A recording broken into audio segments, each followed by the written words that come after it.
I would like to call this meeting to order. Please join me in the Pledge of Allegiance, followed by a moment of silence to honor the memories of and to follow the memories of Les Thompson, served PVUSD as the district's facility supervisor of construction and bond projects for 11 years. Ms. Tammy Schenk taught 4th grade at Echo Mountain Intermediate for the last 10 years. Mr. John Ginty served PVUSD as a facilities maintenance technician in facilities for 12 years. Richard Deaton served PVUSD as a facilities maintenance technician for 26 years. And Ricky Rivas, the 2nd grade student at Whispering Winds Academy. Please join me in the pledge. I pledge allegiance to the flag of the United States of America and to the republic for which it stands, one nation, under God, indivisible, with liberty and justice for all.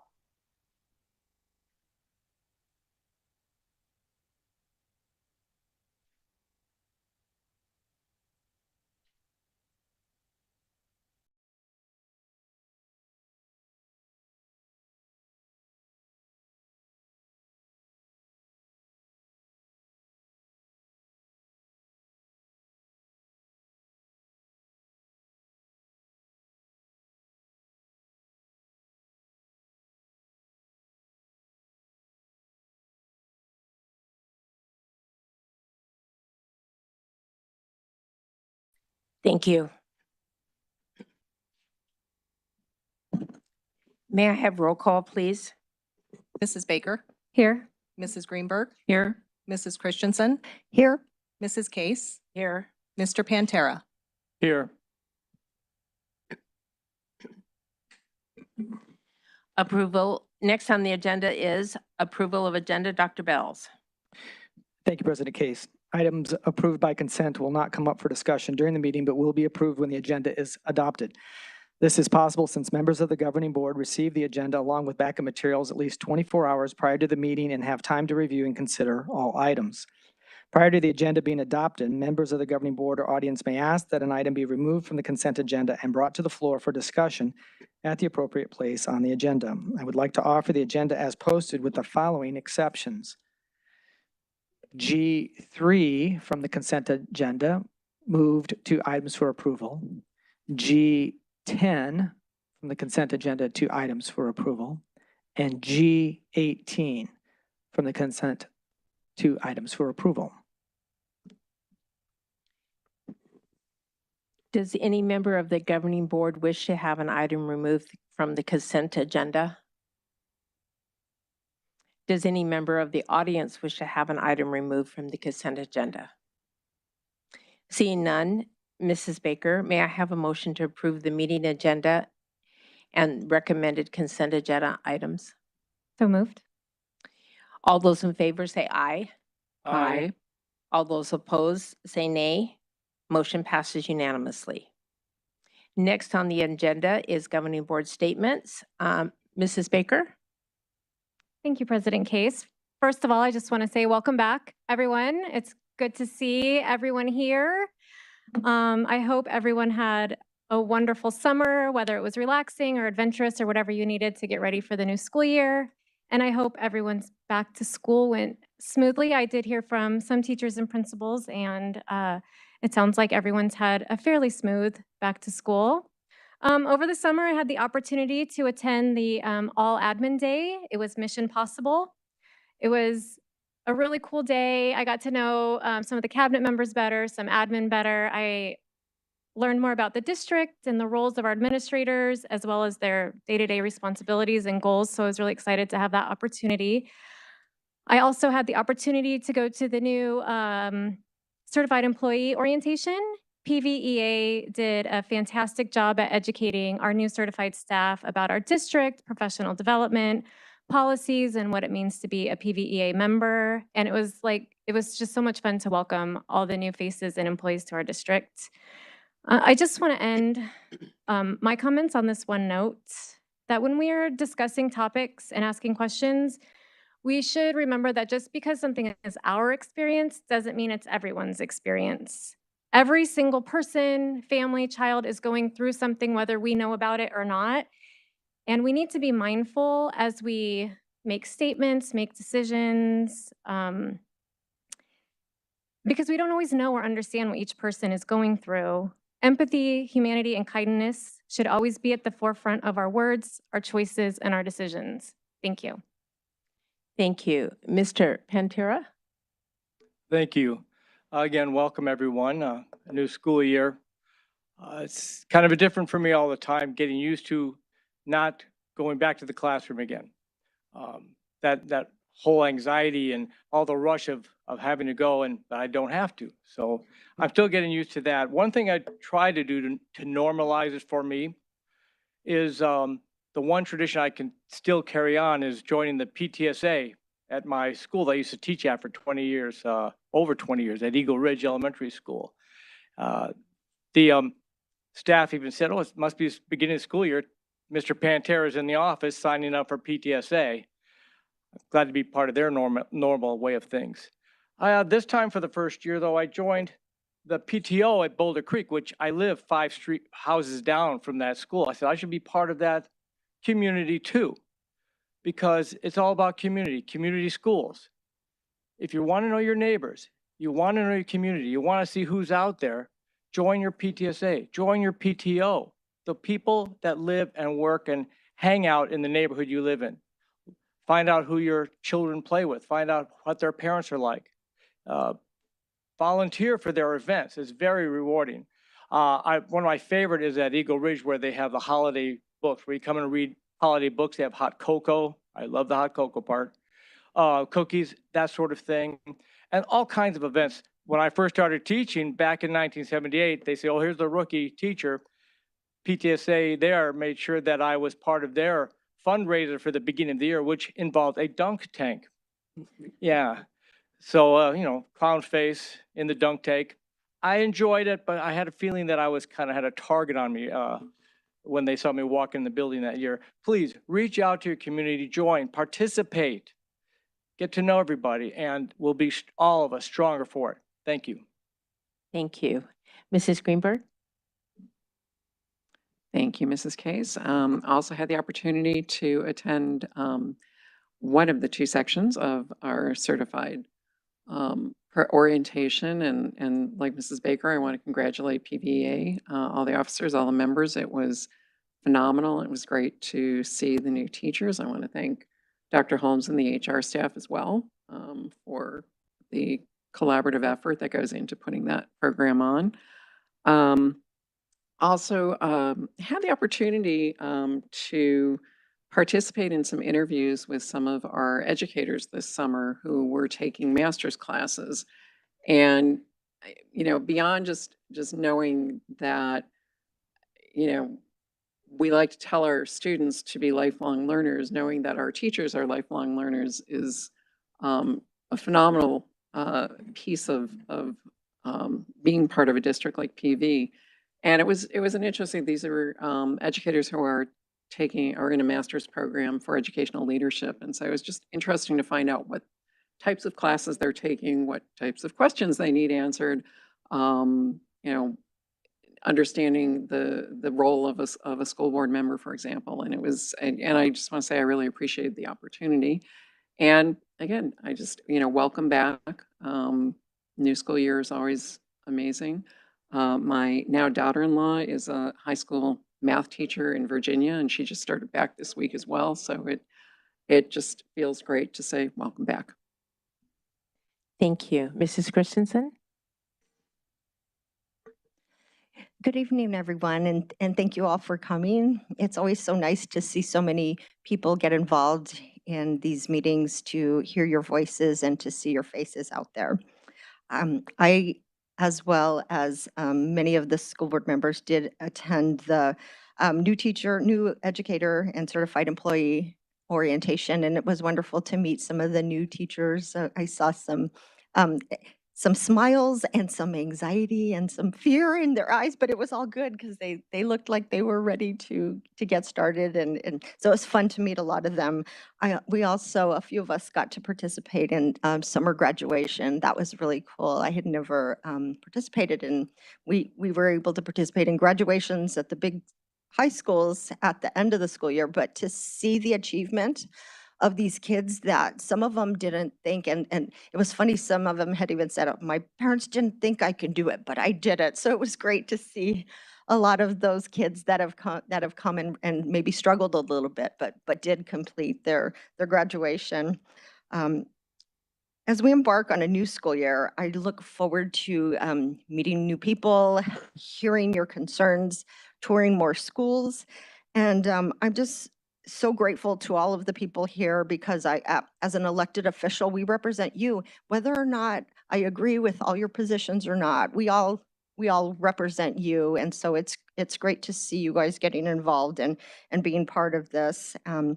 And when I was running, and even now, I've had 3 goals that I wanted to share, and I continue to support the academic goals of our students is the number 1, academic achievement.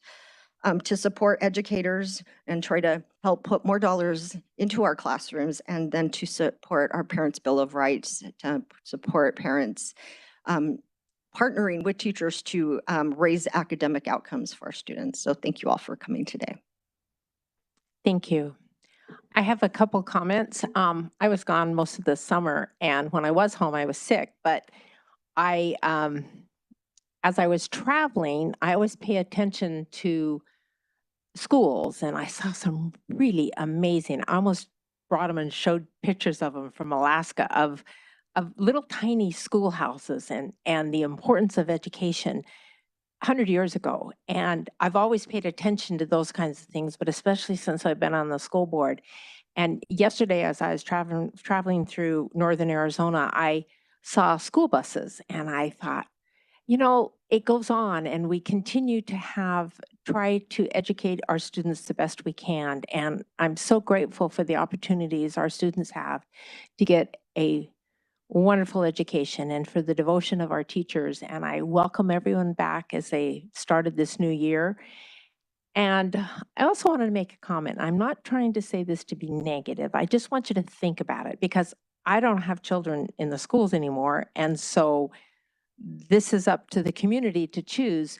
But the last calendar chose to have early start and to have a fall break. And a fall break time, you'll really like it. But you have to think now, was it worth it to start early? So I just want you to think about that. And it was that's not what we wanted. That was from the surveys. That was from the committee, that they were following what the people said. But I just want you to think about it. I've never been one to want to start early school year. I've been very consistent on that for over 25 years. I've been really consistent on not having early start times because I want family reunions to take place. And I've had nephews who went to MIT for special math instruction. And I don't want to take away summertime opportunities. So anyway, with that said, I wish everyone a fabulous year, and I hope that everyone is just successful and that we have great outcomes and our students learn, and especially that our younger children learn to love to read. That is so important. There are no awards and recognitions on the agenda tonight. And so we are going to, next on the agenda is call to the public. Please look at the video monitors for this next section. Call to the Public is about to convene. This portion of today's meeting allows the public the opportunity to address the governing board. Although state law does not require that the governing board hold a call to the public, the Paradise Valley Unified School District and its board have chosen to do so because we believe it's important to hear about concerns and issues from our community. While Call to the Public is not designed to be a discussion, the board is here to listen. Due to Arizona open meeting law, the governing board cannot respond to, discuss, or take any action on items brought up during this time. However, staff members may be directed to get back to you and address individual concerns. As a reminder, the point of this and every board meeting is to accomplish the business at hand, and to be able to do so in an open and collaborative way. All in attendance are expected to observe meeting rules as well as rules of politeness and decorum, so that we may serve as an example to our students that issues can be discussed in a respectful and civil manner.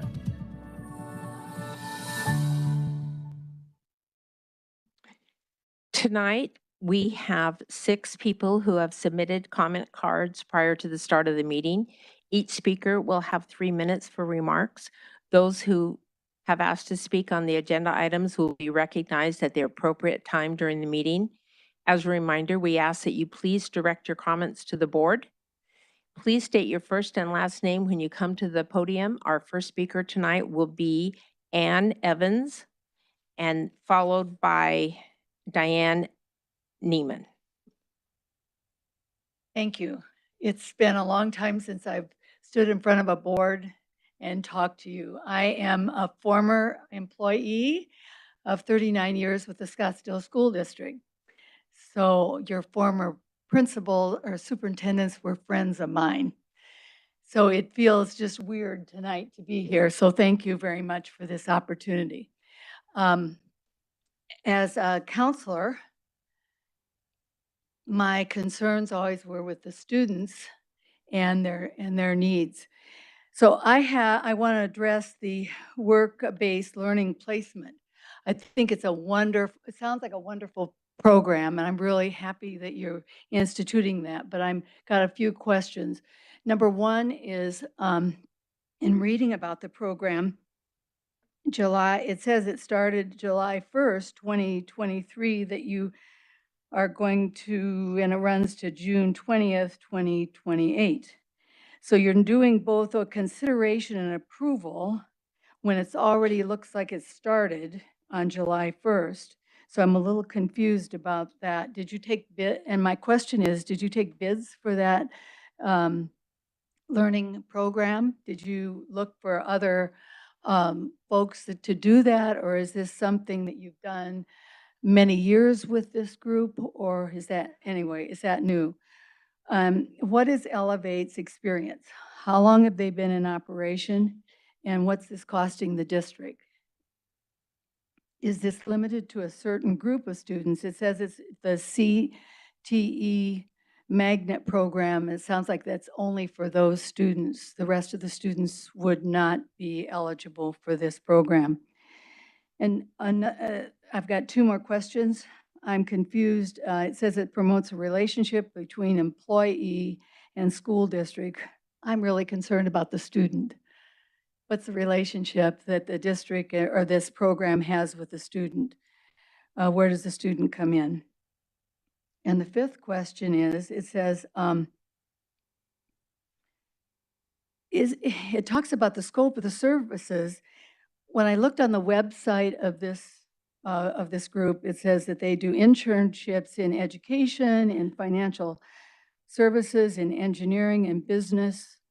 But when you have in your minutes here, it says the scope of services, and it just lists Mayo Clinic. So I'm wondering, are you only doing this for those students that are interested in professions, possibly in the sciences, and not in the rest of these that this program offers? So I would ask you to make those considerations as you discuss tonight, whether you approve or disapprove this. Thank you. Thank you. Next is Diane Neiman, followed by Nicole Flutwick. Hi, board. Thank you for the opportunity to let us speak tonight. And my first, someone mentioned the new teachers and they're being nervous and such. And my heart really goes out to teachers. I am a teacher in church. I teach Sunday school, and I'm working on a craft for Sunday that will support the subject matter, Jesus healing the paralytic man. So anyway, the thing that I really want to do is encourage teachers to have a really hands-on with the kids to help them, and that they would get better test results. We know the test scores are low all through Arizona. And I think that they want to encourage them to see the long-term effect of just doing mediocre work. They could have more of a tendency to have quality opportunities for scholarships, or in this one thing that Ann has mentioned is this elevated program, education for shadowing program, so that they can learn a trade or something. But they have to already be doing well, have good attendance. And so I just think I'd like to see that the teachers are encouraged to really help the students. And I can remember back when I was in school, I was in high school, and the first assignment in the English class, I had an advanced English class, writing class, and the teacher asked for us to do a paper on our experience for the summer. And I remember I wrote a letter about how we had we were out on the lake, and it was harrowing. It was but anyway, she made so many comments. To this day, I can remember the comments that she made on that paper. They were encouraging. I got an A minus. I thought, well, why didn't I get just an A? But anyway, I just really want to encourage that we get more focus on teachers, and that they can make such an impact on kids. So I wanted to be a history major because of one of my history teachers. And I just think sometimes we're looking at a lot of extraneous things, but kids need to get that reinforcement, that encouragement from a teacher. And so that's one of the things I wanted to mention. Another thing is I would agree with the president that said, Nancy Case said, to delay the start of school. I think it's so hot, and I worry about the tires on the buses. I think it's, especially this summer, was really a difficult time to be going back to school when it's so hot, and it hasn't rained since March where I live. And I do live here. I have 3 children that graduated from this area. Thank you very much for your time. Thank you. Nicole Klutwick, followed by David Hickman. Hicks. I can't read his writing.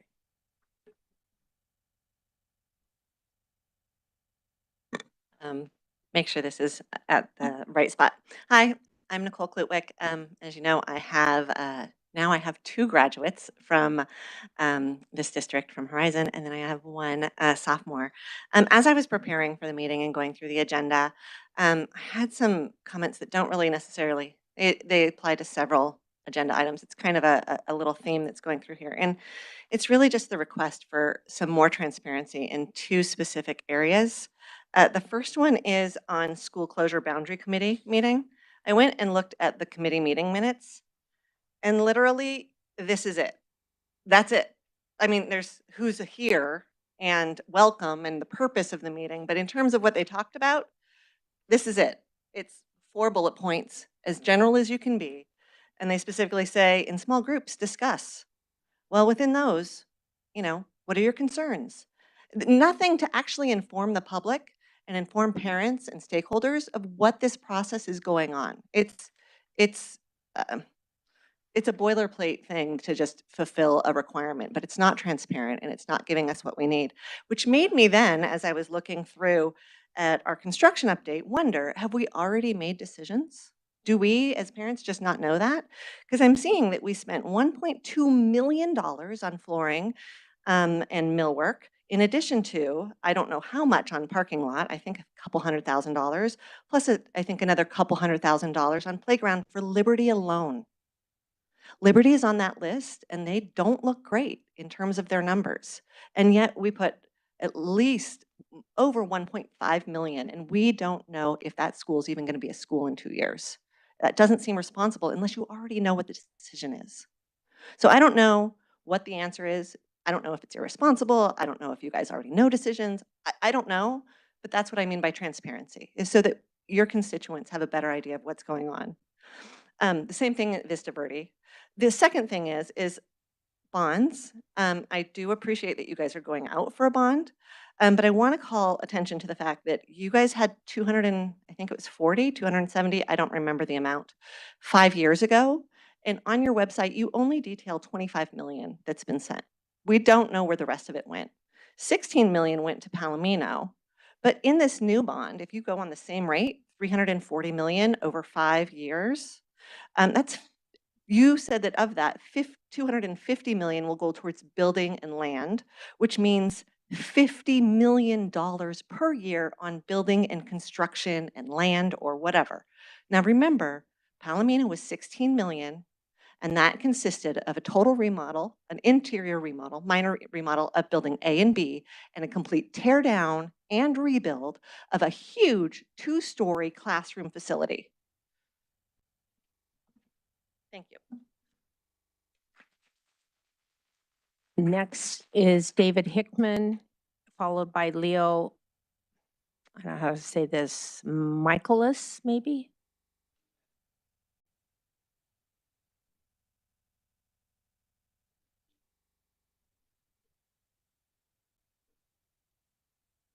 Evening. Dave Hickson. Well, first I want to pass out this letter to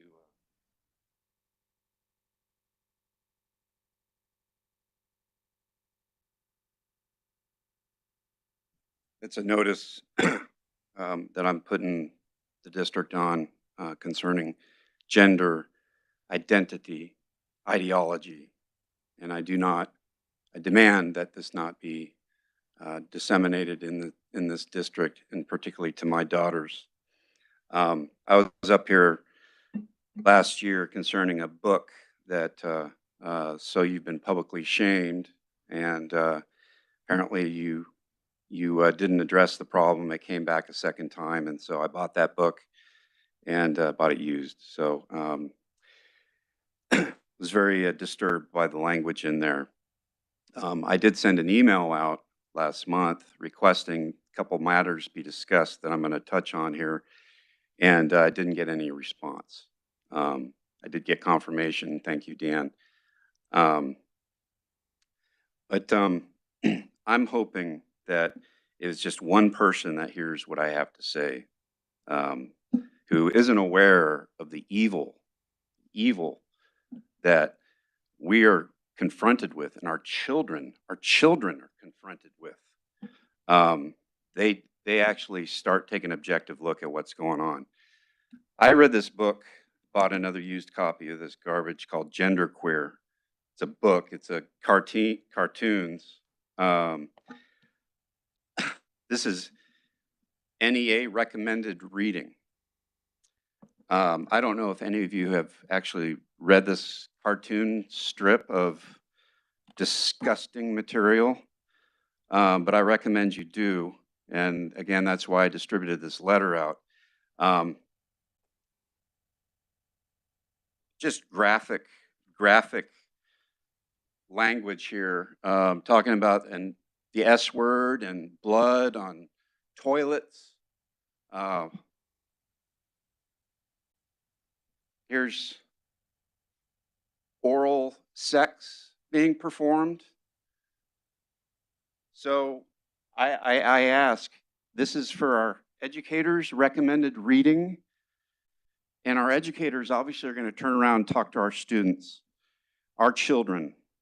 And the premise of this book essentially is question your identity and pursue gender identity and potentially change your sexual, get the surgery done, I guess. So I want to demand that the board publicly condemn this material. Consider it condoning it if you do not. It's too bad I don't have more time.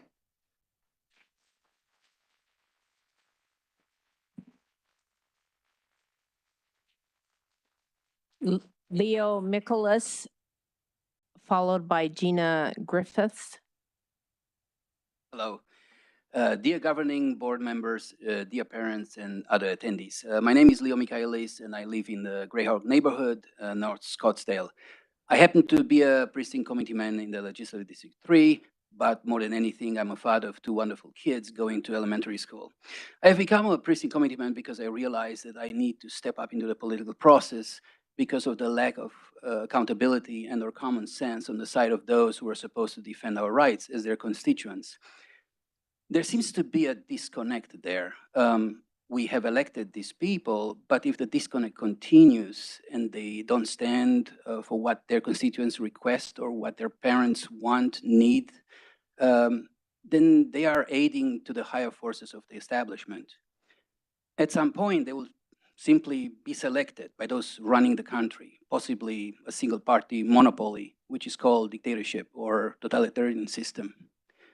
Speaking of a totalitarian system, I was born in a socialist dictatorship in Eastern Europe, maybe the worst one in Europe given the oppressions it achieved and the lack of freedom.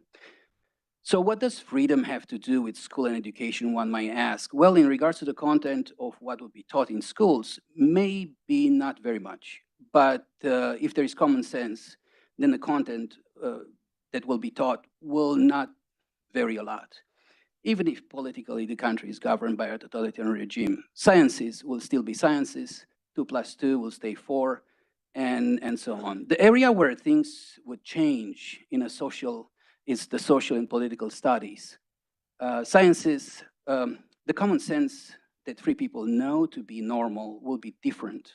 In an oppressed society, the common sense is to shut up your mouth and obey. In an oppressed society, it's common to not have anything bad or controversial to say towards the ruling class. Actually, I'm wrong. You can say that once or twice, then they will throw you and maybe your family in jail for as long as they decide is good. No common sense as we know it. It will die off. No justice. One might ask now, is it possible that the whole nation can change from being open and happy to being oppressed and hateful towards each other? Well, it doesn't happen overnight. It transitions towards less and less freedom by implementing more and more limitations. In an oppressed society, you don't have the freedom to go to a school board meeting and issue honest concerns as a citizen. And the board members take your concerns into consideration in how they implement their policies or create such. In an oppressed society, a school board would get their guidelines from above, from the ruling class or their minions. The policies are made high above and they waterfall down to each school. You are told what you have to do, and as a citizen, you just have to obey. Why am I mentioning all these facts? Well, it will probably take another 2 minutes. Finish? Okay, I appreciate that. No. Yeah.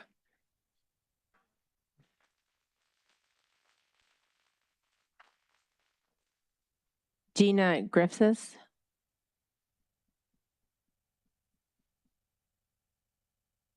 Good evening, President Case, Governing Board members, Dr. Bales, and Cabinet.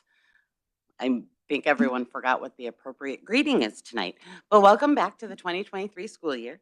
My name is Gina Griffiths, and I'm a parent who actually lives in the Paradise Valley Unified School District, and I have children that attend school here. I have a beautiful 20-year-old transgender daughter who graduated from PVHS, a wonderful senior with an IEP at PVHS, and a 7th grader at Sunrise. He's also fantastic. Sad note, I'm going to miss Whispering Wind. That school's amazing, but I have to leave it. So we're having a great start to the school year. I wanted to let you guys know that. The only thing that's an issue, and they're handling it well, is there's a shortage of teachers, and I think we all know that. We're doing better than a lot of the other schools, and I'm very impressed with how Sunrise and PV are handling it, but I wanted to talk for a minute about what that means. We lost a teacher at Sunrise that my older kids had. She was amazing. She left over the summer because teachers are leaving, because they're being vilified, because good teachers want to teach all the students. Good teachers want to embrace the student, meet the student where they are, provide equity and a strong foundation for kids to grow up into well-educated, successful, inclusive adults. And y'all have so many teachers doing that. But unfortunately, there's a national and a local dialogue happening that's turning that into something bad. When teachers want to give these little humans tools to be successful, everyone's coming and attacking them. And we're hearing it here tonight. I'm so proud that this district has provided equitable, fair, inclusive education to my children who have different needs and don't fit into societal boxes. And you're doing a great job. And I just wanted to say thank you. And I want you to keep doing it. I want you to do it for all the other students as well. Thank you very much.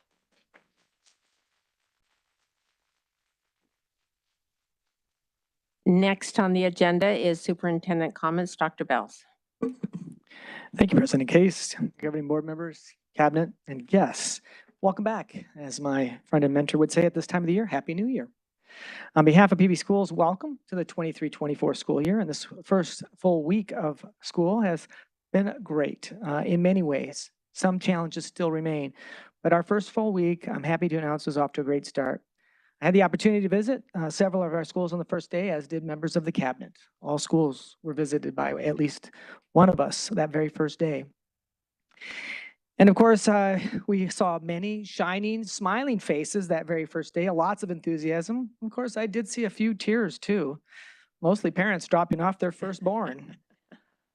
However, the staff was very supportive and comforting to those parents and took really good care of them and their students all day. So on behalf of our teachers, our support staff, and administrators, a special thank you to our families for choosing PV Schools. Together, we're going to make it a great year. Speaking of that first day, I hosted a segment for our district podcast, PV Beat, called Kinderviews. If you have had a chance to listen along today, I hope that you will if you haven't. And in this segment, I interviewed some of our very youngest and newest members of the Paradise Valley School District, our kindergartners. Their honest answers were so refreshing and really highlighted why we do what we do in PV Schools. After all, we are a premier education destination and want to encourage and support even our youngest students to empower them for a lifetime of success. And the journey of excellence is well underway for those future doctors, scientists, and of course, even the video gamers that I got in an answer. You can listen to the first day of school festivities by listening to PV Beat on Apple and Spotify. Over the summer, we received some terrific information about student performance this spring, and while some of the information is yet to come regarding school letter grades, district letter grades and such later in September or October, we were notified and are celebrating 458 students who had perfect scores on the Arizona Academic Standards Assessment taken this last school year. The AASA is the statewide achievement test for all Arizona public students in grades 3 through 8. And each year, the students are tested in the areas of English language arts and mathematics. And PV Schools is proud to announce the stellar results, including 105 who received perfect scores for ELA, 400 received perfect scores in math, and 47 achieved perfect scores in both ELA and math. Congratulations to those students and families for a job well done. Recently, I had the opportunity to jump into the driver's seat of one of our, thankfully, air-conditioned school buses to get a firsthand look at how great our bus driver training program is implemented. As you know, we have a variety of open positions within the district, and our bus driver positions are certainly one we'd like to fill. Applying is just half the process, though, and we know that applicants may be nervous about joining the team because driving a bus can be a little intimidating. Well, I'm here to tell you our buses ride smoothly, and in the hands of our trainers, any nerves a future driver may feel can be calmed. It was a great experience that I'm happy to share with our community through our district podcast, PV Beat, and through our social media channels. That little 3-minute video was released today. I encourage you to go check it out. Please make sure that you like, comment, and share, and help us recruit more members to our team. Finally, as our mission moment, in PV Schools, we engage, we inspire, we nurture students through high-quality instruction, meaningful educational opportunities, and dynamic learning experiences. Doing this requires a community, a team of parents, guardians, students, staff, and the wider voting community who makes significant impact on our lives of our students through the generous support of bonds and overrides. As we head into the new school, let's not forget, we're here, our mission. I'd like to thank our entire community for the things that you do to help and not harm, to lift up, not tear down, and to support, not impede student success here in Paradise. Together, we can make a difference in the students' lives, and together, we can empower all learners for a lifetime of success. Those conclude my comments. President Case. Thank you, Dr. Bells. we will have the 3 consent items that we took off, 3, 10, and 18 be placed after our other consideration and approval items. So next on the agenda is items for approval. The first item is consideration and approval of the governing board 2023 board norms. So we have made a few revisions to what we had in the norms, and it says if we have any applicable, but we don't have any. So I have a motion, may I have a motion to approve the 2023 board norms as presented? So moved. Thank you. Any board member wishing to make a comment on the board norms? Mrs. Christensen? Thank you, President Case. We had discussions on this earlier in January. We were going to have it, but we decided to push it back. I had a real hard time with bullet item number 3, lead a district of equity and access. We did end up collaborating and working on a definition because I don't know, we didn't have a definition for equity. And as I was reviewing and reading through these, I think what I'm having a hard time with is the connotation that comes with saying equity, because to me, equity is not fair, and it's giving different people different items. For instance, we voted earlier this year. There was a tiered approach to, we were going to do some furloughs for different teachers, and we had different levels of furloughs. And somebody had made a comment, that's not equitable. Well, actually, that's exactly what equity means. It's giving different outcomes to different situations for the same thing. Another example would be teacher pay. So our teachers here in PV have a certain salary. If you go to a different district that maybe have a higher or lower socioeconomic area, such as Mesa or Phoenix Union, their teachers tend to get paid higher, but they're doing the same job. That's equity. And so this is what I have a hard time with. We did define it, so it helped me get through this, because we weren't going to get past the board norms without having some agreement. But I just would, as a district, I would just like to see us start calling our students and not the Latino students, or based on the color of their skin or their gender, because they all deserve love and respect, and to have a high level of education.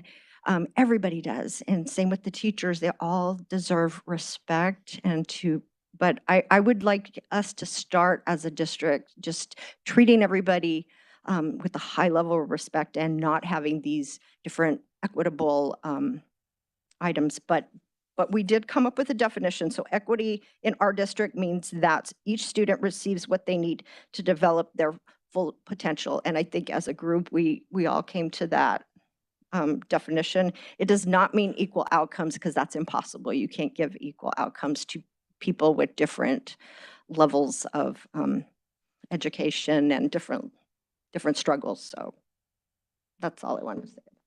Thank you. Are there any other comments?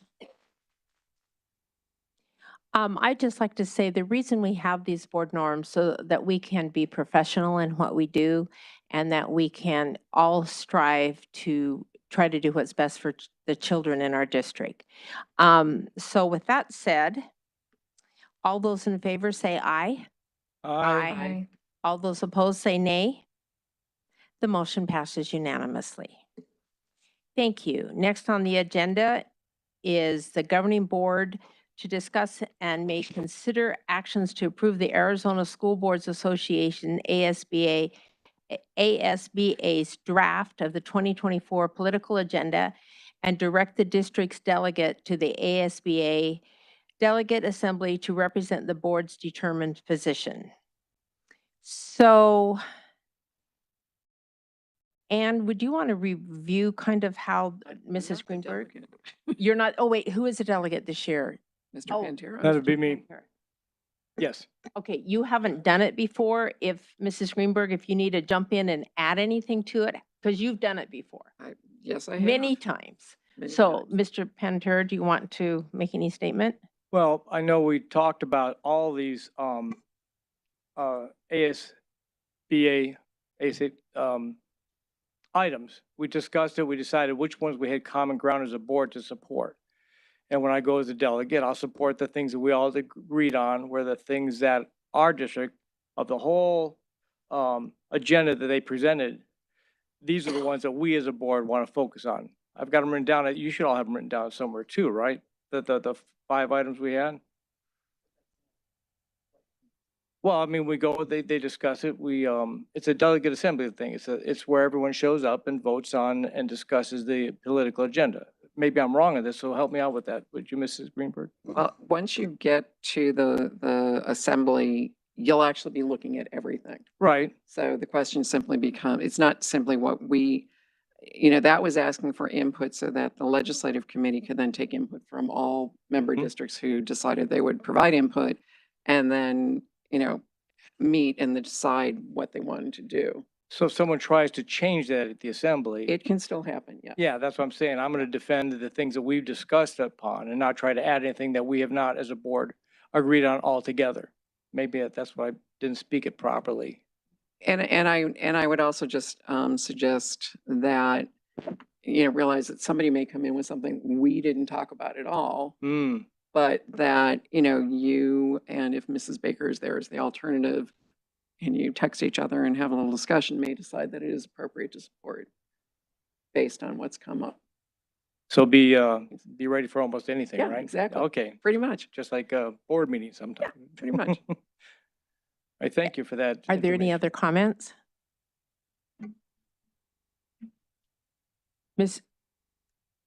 Mrs. Christensen?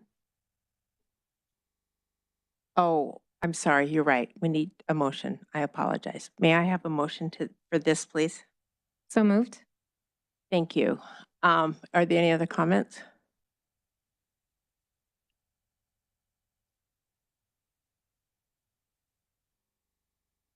Mrs. Christensen? Yeah. I just, I'd mentioned this before, but I don't think that we should have a political agenda in school board association. I don't like the term, so I was happy not to be the delegate because but I really would like us to return to trying to be in the middle where there's a lot that we don't agree on, but there is a lot of stuff, and I think we all want our kids to be successful. I had a hard time with their list because not a lot of them were focusing on academic achievement, which is why education exists. And so I really don't think we should have political agendas in a school board association meeting and in the schools. But yeah, but we got to add our own. So I was happy because we focused on, I think we had one point that we added that focused on academic achievement. That was not on their list, so. Any other comments? Mrs. Baker? Yeah, so this is only a political agenda because public schools are politics. I mean, there's no beating around that. Our money comes from lawmakers. The rules, I'm sorry.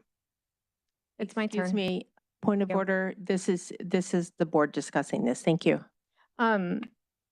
Teachers' jobs are political. The money comes from the legislature. Laws governing education comes from the legislator and comes from the federal government. And so this agenda just goes to prioritize public education, local control at the board level. It does prioritize student outcomes, educator retention, and funding for our schools. And while not everyone agrees on everything on here, so much of it addresses the needs of our schools, our teachers, our staff, the issues that our students are facing, and it focuses on requiring accountability for taxpayer dollars, which I think I've heard here and at other meetings. Accountability is a priority for so many of us, and this agenda focuses on that. And so everything we do is around politics. And I'm not saying it's Democrat or Republican. I'm saying it's because our jobs are affected by laws and our lawmakers. And this political agenda just drives how we want to approach education in the state of Arizona. Thank you. Okay, thank you. Any other comments over here? Mr. Pantera? Yeah, I have to agree with a lot of what Mrs. Baker said, is that sometimes people, when they see it's a political agenda, they think of a party. They think of one side or another. But this is just a political process, the way laws are designed for us to do things. Anytime somebody comes, I've said this before, anytime someone walks up here with a yellow card or a blue paper to address us, that's participating in the political process. Voting is part of the political process. You all vote. So if you don't want to have politics in education, don't vote for education. If you don't want to be politically active with or have politics, by that definition, don't come up and talk to the board, because that's part of the political process.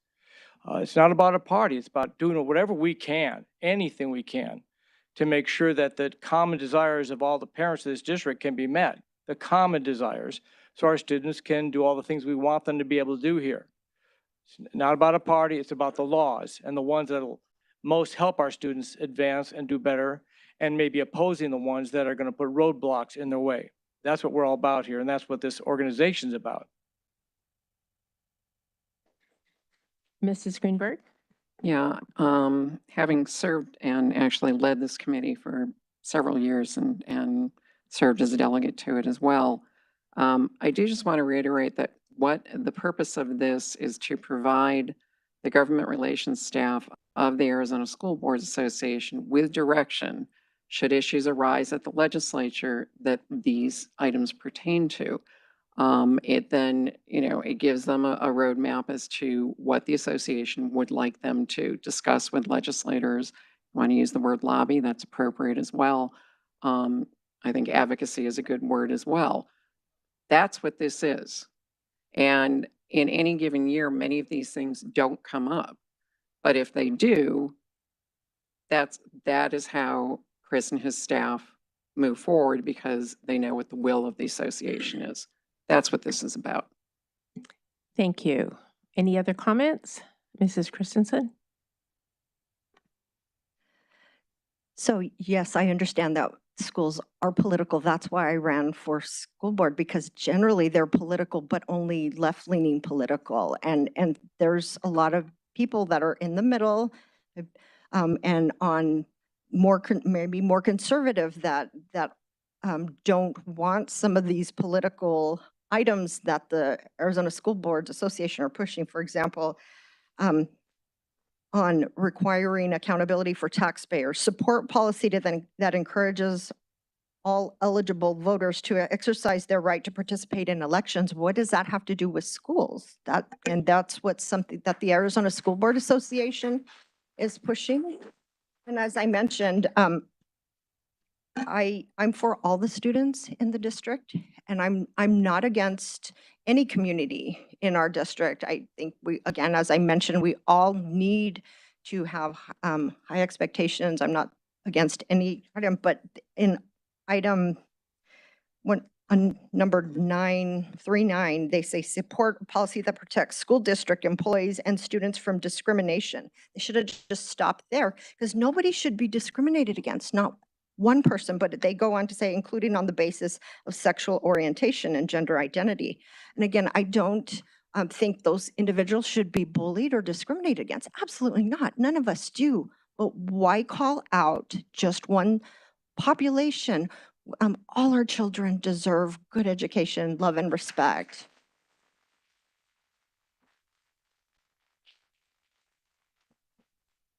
Thank you. I'd like to make a comment, because this will help you understand my vote in a few minutes. I took some screenshots so that I could do it more quickly. In under 411, it says support legislation and access to funding that would allow school districts to offer school meals to all students free of charge. I'm sorry, I disagree with that. That's just something I disagree with. But, and here's another one that they had, maintain exclusive local authority over any measure that would propose to consolidate and/or unify any number of school districts into a larger district. I was raised in Central Phoenix, and in Central Phoenix, they have a elementary district and a high school district.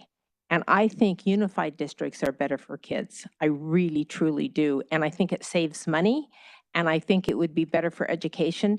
So because of those two bases, I'm going to not vote for these. But I would say there are a lot of things that I support that are in there. There's a lot of mandated things from the government that I should think, if they're not going to give us money to pay for what's mandated, they shouldn't mandate it. Unfunded mandated things I don't think should happen.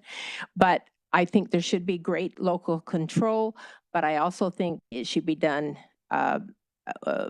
responsibly, saving the most money. And I think that's one of the things that I think districts should be K-12, because I think kids get a better education as we do in Paradise Valley. I've always appreciated the, Paradise Valley being a K-12 district. So without further ado, unless there's any other comments, all those in favor say aye. Aye. Aye.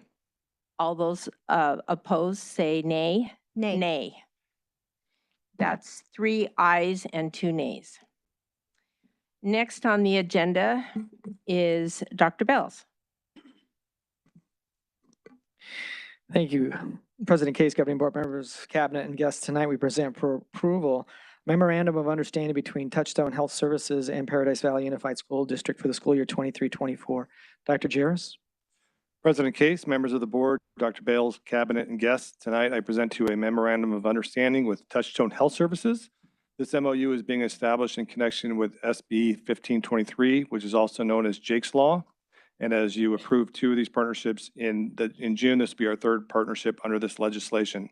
This agreement will allow our schools the ability to refer students to this agency with parent permission and in accordance with the guidelines of Jake's Law, and we recommend your approval. Thank you. May I have a motion to approve Resolution 548, Memorandum of Understanding between Touchstone Health Services and Paradise Valley Unified School District for the year 2023 to 2024? So moved. Any board member wishing to make a comment? Mrs. Christensen? I think the schools should focus on education, and it's a slippery slope when we try to be all things to all kids. And I would like all our children to have wellness and be healthy. But we are a school district. We're not a mental health facility. We are not a healthcare provider. And when we do these partnerships, it's a slippery slope. We had this discussion a couple months ago. Same thing, these partnerships. It worries me. And I know you were all saying, well, you need parental approval. But there are some areas when that parental approval can be revoked. And and I can't remember the term, I think it's loco parente. I don't remember I wrote it down. I left my notes in my vehicle, but there are some cases where if there are some concerns, parental rights can be taken away or revoked, and when you have these types of facilities and partnerships, it's just, I don't like it. I'm very uncomfortable with that. And I think education should stay in their lane and educate our children and not try to do mental and physical health for everybody. Mrs. Baker? Just to clarify, this is to comply with a law? Correct. And, for access to funding for families in need. Okay, so this would be political? Because it's a law that we have to follow? So are you saying, Mrs. Christensen, you would like to not follow the law, this partnership? I'm not saying I would not follow the law. What I'm saying is when we keep doing these partnerships, it's a slippery slope, and it's one step closer to taking away parental rights. We had a new speaker today, and they were talking about socialism and being from a country that it starts with just inching, and making government-run schools big and providing everything to every child. And I have a hard time, if we were doing the best job possible and we had the best education system, yeah, by all means, companies do that. When you're doing great, absolutely expand out. But we're struggling. We're struggling to our test scores and teachers. We don't have enough teacher support. So there are things that we need to fix in our district before we keep expanding out to try to. But this isn't. Excuse me, you're No, interrupting actually, I me. asked you a question. I asked you a question and you took up a lot of time. I just wanted to know if you wanted to comply with the law. That's all I asked. Yes, I Okay. want to comply with the law. We have children from low-income families who don't have access to mental health care, and this is all done with parental consent.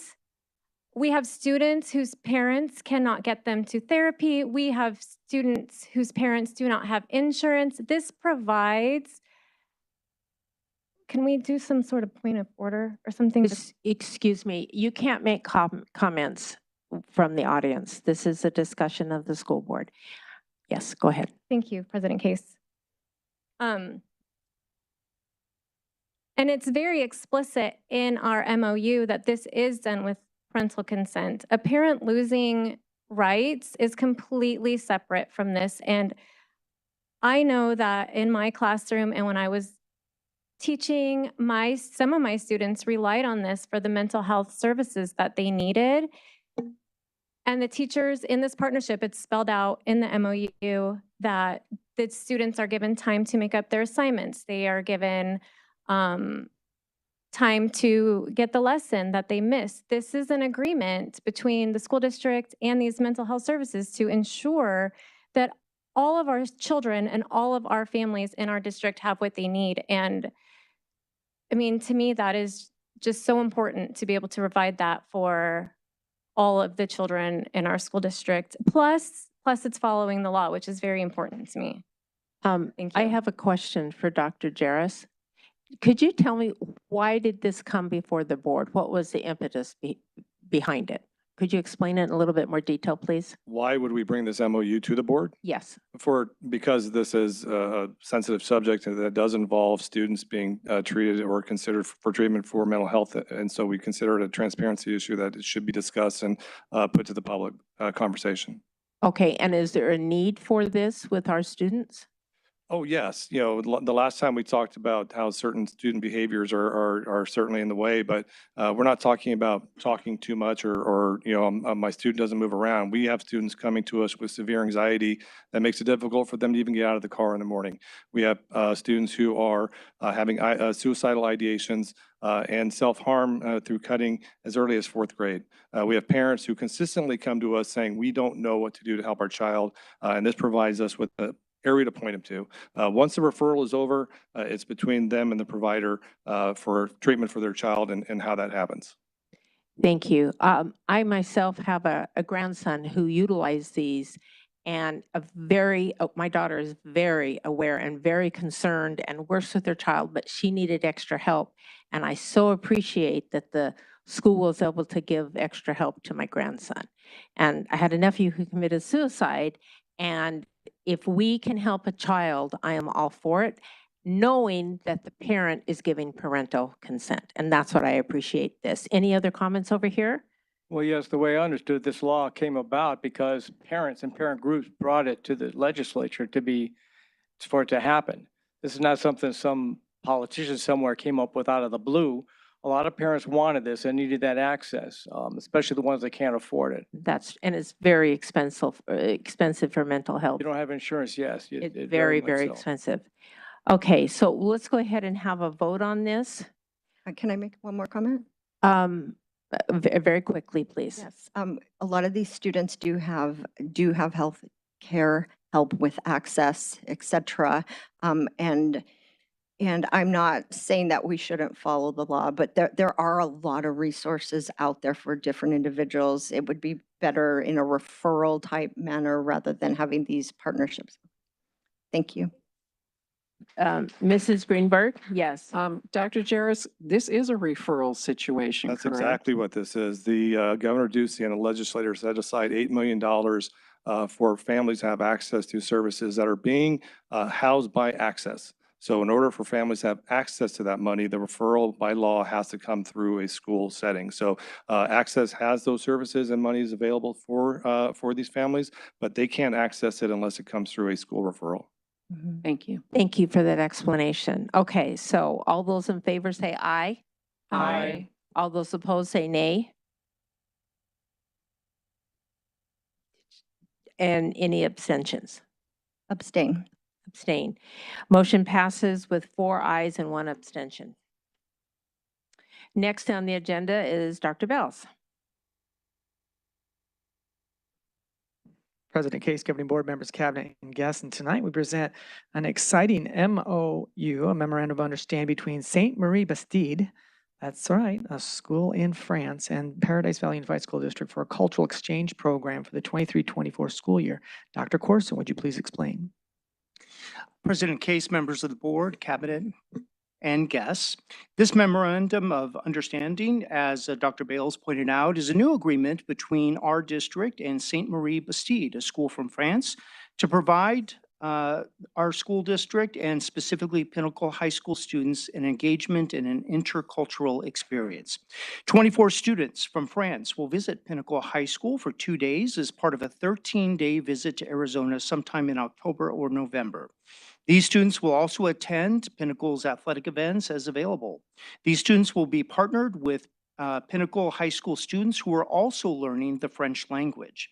These interactions, both in French language and culture, will benefit PV students in authentic communication while also expanding French students' exposure to English and American culture. This MOU has been reviewed by legal counsel and we do recommend approval. Thank you. May I have a motion to approve resolution number 547, a memorandum of understanding between Everybody Matter. Oops, did I skip that? Excuse me, I apologize. May I have a motion to approve resolution number 543, an agreement between Paradise Valley Unified School District and Sainte Marie Bastide, I'm saying that wrong, I'm sure, for a student cultural exchange program as presented. So moved. Thank you. All those in favor? Oh, are there any comments? I think this is really exciting. All those in favor say aye. Aye. All those opposed say nay. Any abstentions? Thank you. Motion passes unanimously. Next on the agenda is Dr. Bells. Thank you, President Case, Governing Board members. Tonight we present for approval a memorandum of understanding between Everybody Matters and the Paradise Valley Unified School District for the 23-24 school year. This is a continuation of a previously approved MOU. Dr. Jarris is available to answer any questions. We do recommend approval. Thank you. May I have a motion to approve resolution number 547, a memorandum of understanding between Everybody Matters and Paradise Valley Unified School District for school year 2023-2024 as presented? So moved. Any board member wishing to make a comment? Mrs. Christensen. I looked at this in detail. It looks like a great opportunity for our students, especially for those that might want to go into college or others that want to do trade CTE types. So it, I think this, my links aren't working. I think, is this the right one? No, this is Everybody Matters. Oh, the social worker interns. Sorry, my links aren't working. I was trying to, okay. We're done. Okay.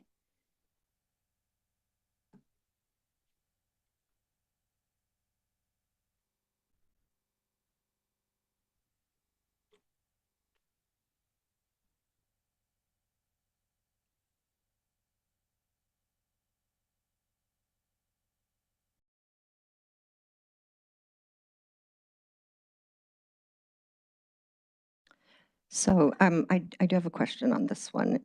Is this the one where they're interns with, yeah? And can you explain how those interns are selected?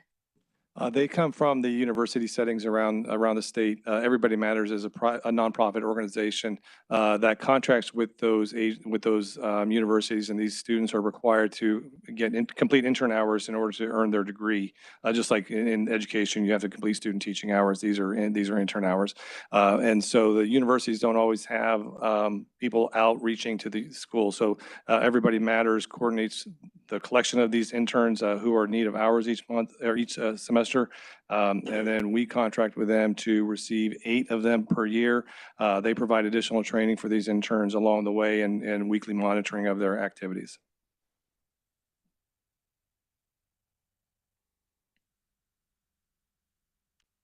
Any other comments?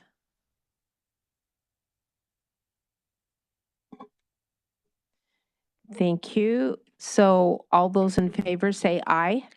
Aye. All those opposed say nay. Any abstentions? Motion passes. I didn't vote, Nancy. I Oh, was I'm still- sorry. That's okay. Yeah, sorry. I'm going to abstain on this one as Oh, well. and one, okay, so passes with 4 ayes and 1 abstention. Next on the agenda is Dr. Bells. President Case, Governing Board members and Cabinet and guests, tonight we present for approval a partnership agreement with the Maricopa County and through the Department of Public Health, Paradise Valley Unified School District. This is also a continuation of a previously approved partnership. Dr. Jaros is also available to answer any questions on this item. We recommend approval. Thank you. May I have a motion to approve Resolution 549, a partnership agreement between Maricopa County by and through the Department of Public Health and Paradise Valley Unified School District as presented? So moved. Any board members wishing to make a comment? All those in favor say aye. Aye. All those opposed say nay. Nay. Motion passes with 4 ayes and 1 nay. Next on the agenda is Dr. Bells. Thank you, President Case. Next, we present for approval an IGA. That's an intergovernmental agreement with the Arizona Department of Education and Paradise Valley Unified School District to support Project Momentum. This is a continuation of a previously approved IGA, although the IGA was previously awarded in partnership with the governor's office. It's now been picked up by the Department of Education, taking its lead. Ms. Copen is available to answer any questions, and we do recommend its approval. Thank you. May I have a motion to approve resolution number 545, intergovernmental agreement between the Arizona Department of Education and the County of Maricopa? I don't know what DBA means. Paradise Valley. Do business as, thank you very much. Paradise Valley Unified School District to support Project Momentum as presented. So moved. Any board members wishing to make a comment? All those in favor say aye. Aye. All those opposed say nay. Motion passes. Oh, are there any abstentions? Yes? I abstain. Okay, thank you. Motion passes with 4 ayes and 1 abstention. Next on the agenda, Dr. Bells. Thank you. For those of you following along, this is next agenda item is the consent agenda item G3, which is now next on the agenda as I8. And that's consideration approval of a memorandum of agreement. Yeah, which way is this? Wrong tab, sorry. This is G3 now, is number 8. Is that correct? It's H, yes, H8. As H8.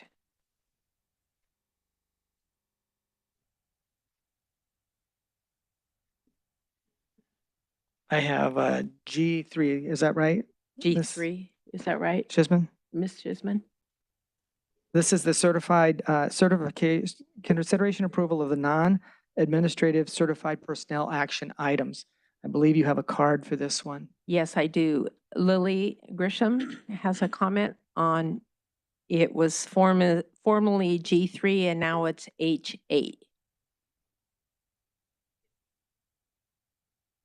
It's the. Move down.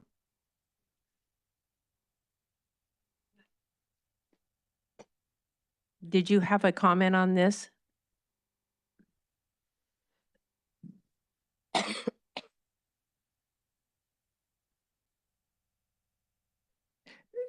We can't hear you from the, You need to go to the mic. you need to go to the mic if you're commenting on G3 now as H8.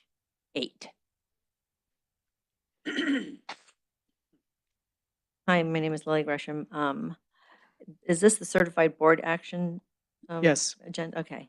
I noticed that there were 23 teachers that resigned, mostly from elementary schools. And I noticed that the average salary for our teachers in the district are somewhere between like 45 and 50 something. However,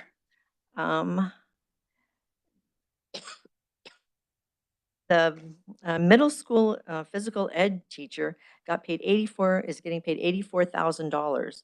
That's almost twice as much as most other teachers making, and I wonder why that is. 84,000 is like way, I mean, yeah, the next lowest one is 76,000. So that seems like an awful lot, and I want to know why.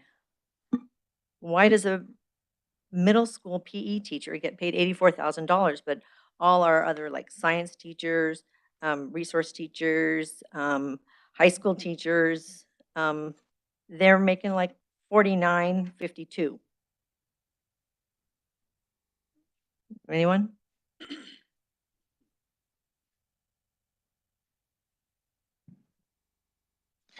President Cave, Government Morris, just for clarification, employees are hired or rehired based on their education, years of experience and such, and so that is taken into consideration. The average teacher salary is available on our website. I think it's around $58,000 or so. It's there for your review. Anything you would like to add, Dr. Holmes? No, thank you. Thank you. Next is, let's see, I had to switch my papers around, is number, oh, I'm sorry, excuse me, I apologize. So any discussion from board members? And may I have a motion first? So moved. Thank you. Is there any discussion of board members? May I have a vote to accept these consideration and approval of non-administrative certified personnel actions? All those in favor say aye. Aye. Aye. Any opposed? Any absent? Nope. Okay, thank you. Motion passes unanimously. Next on the agenda is G10 was moved to H9, I believe. Thank you, President Case, Governing Board members. In this item, we move that the Governing Board approve Resolution 544, an IGA intergovernmental agreement with the City of Phoenix for school resource officers for the 23-24 school year. And we do recommend as presented. Okay. Yeah.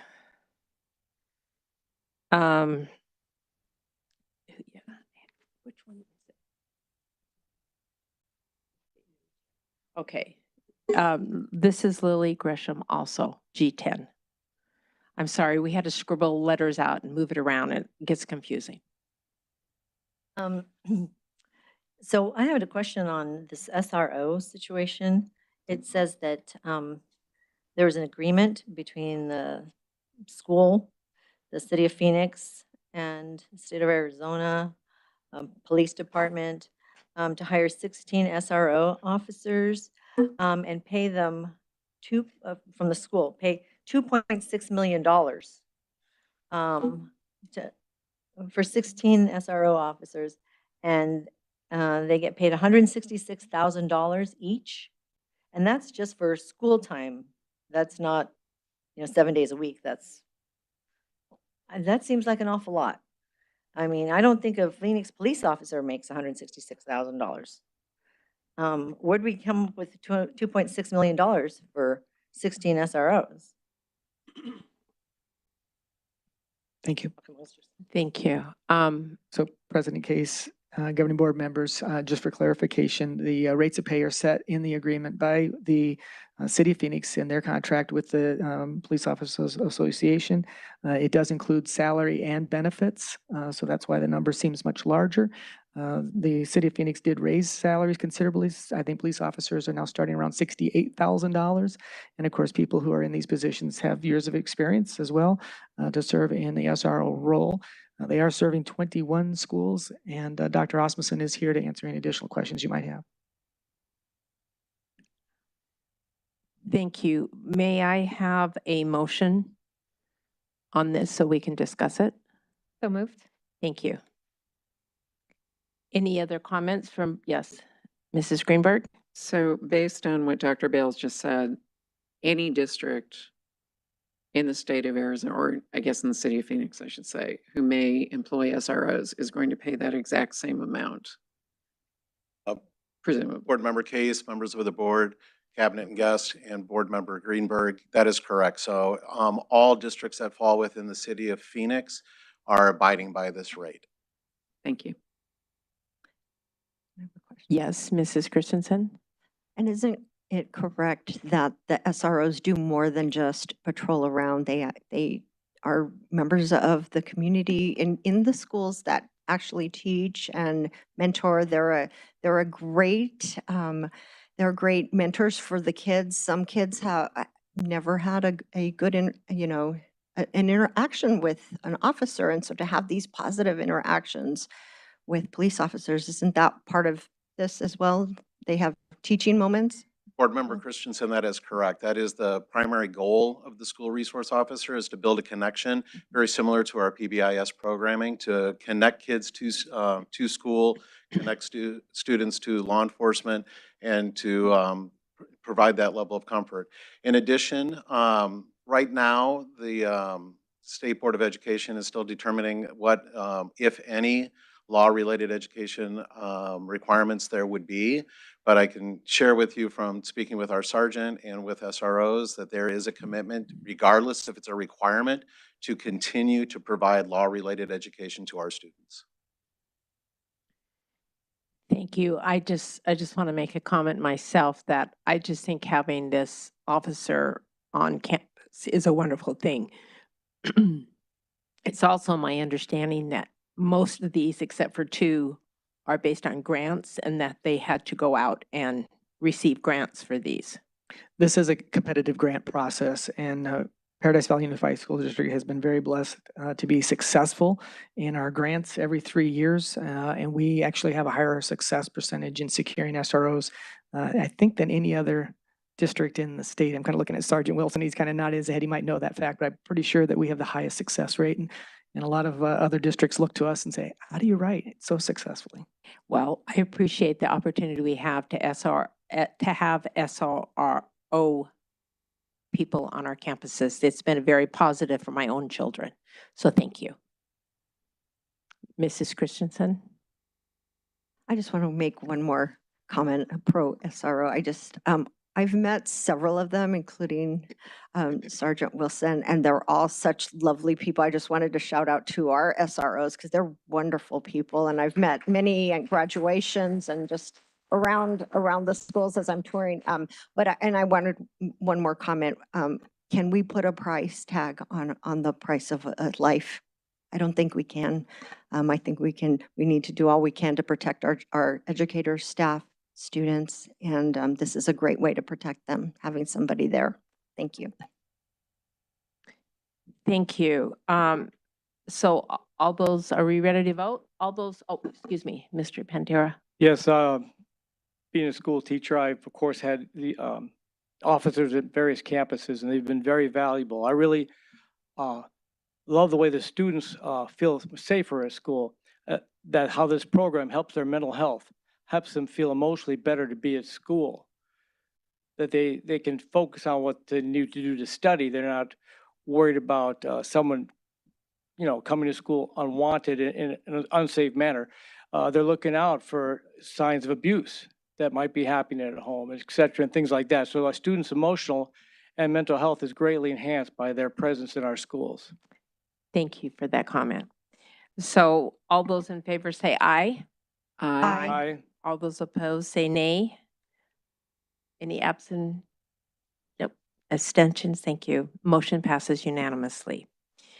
Next on the agenda is consideration and approval to renew the existing PV contract 1917 PV for turf tracks, courts, and other surfaces. And I had one card for this. Nicole Glutwick.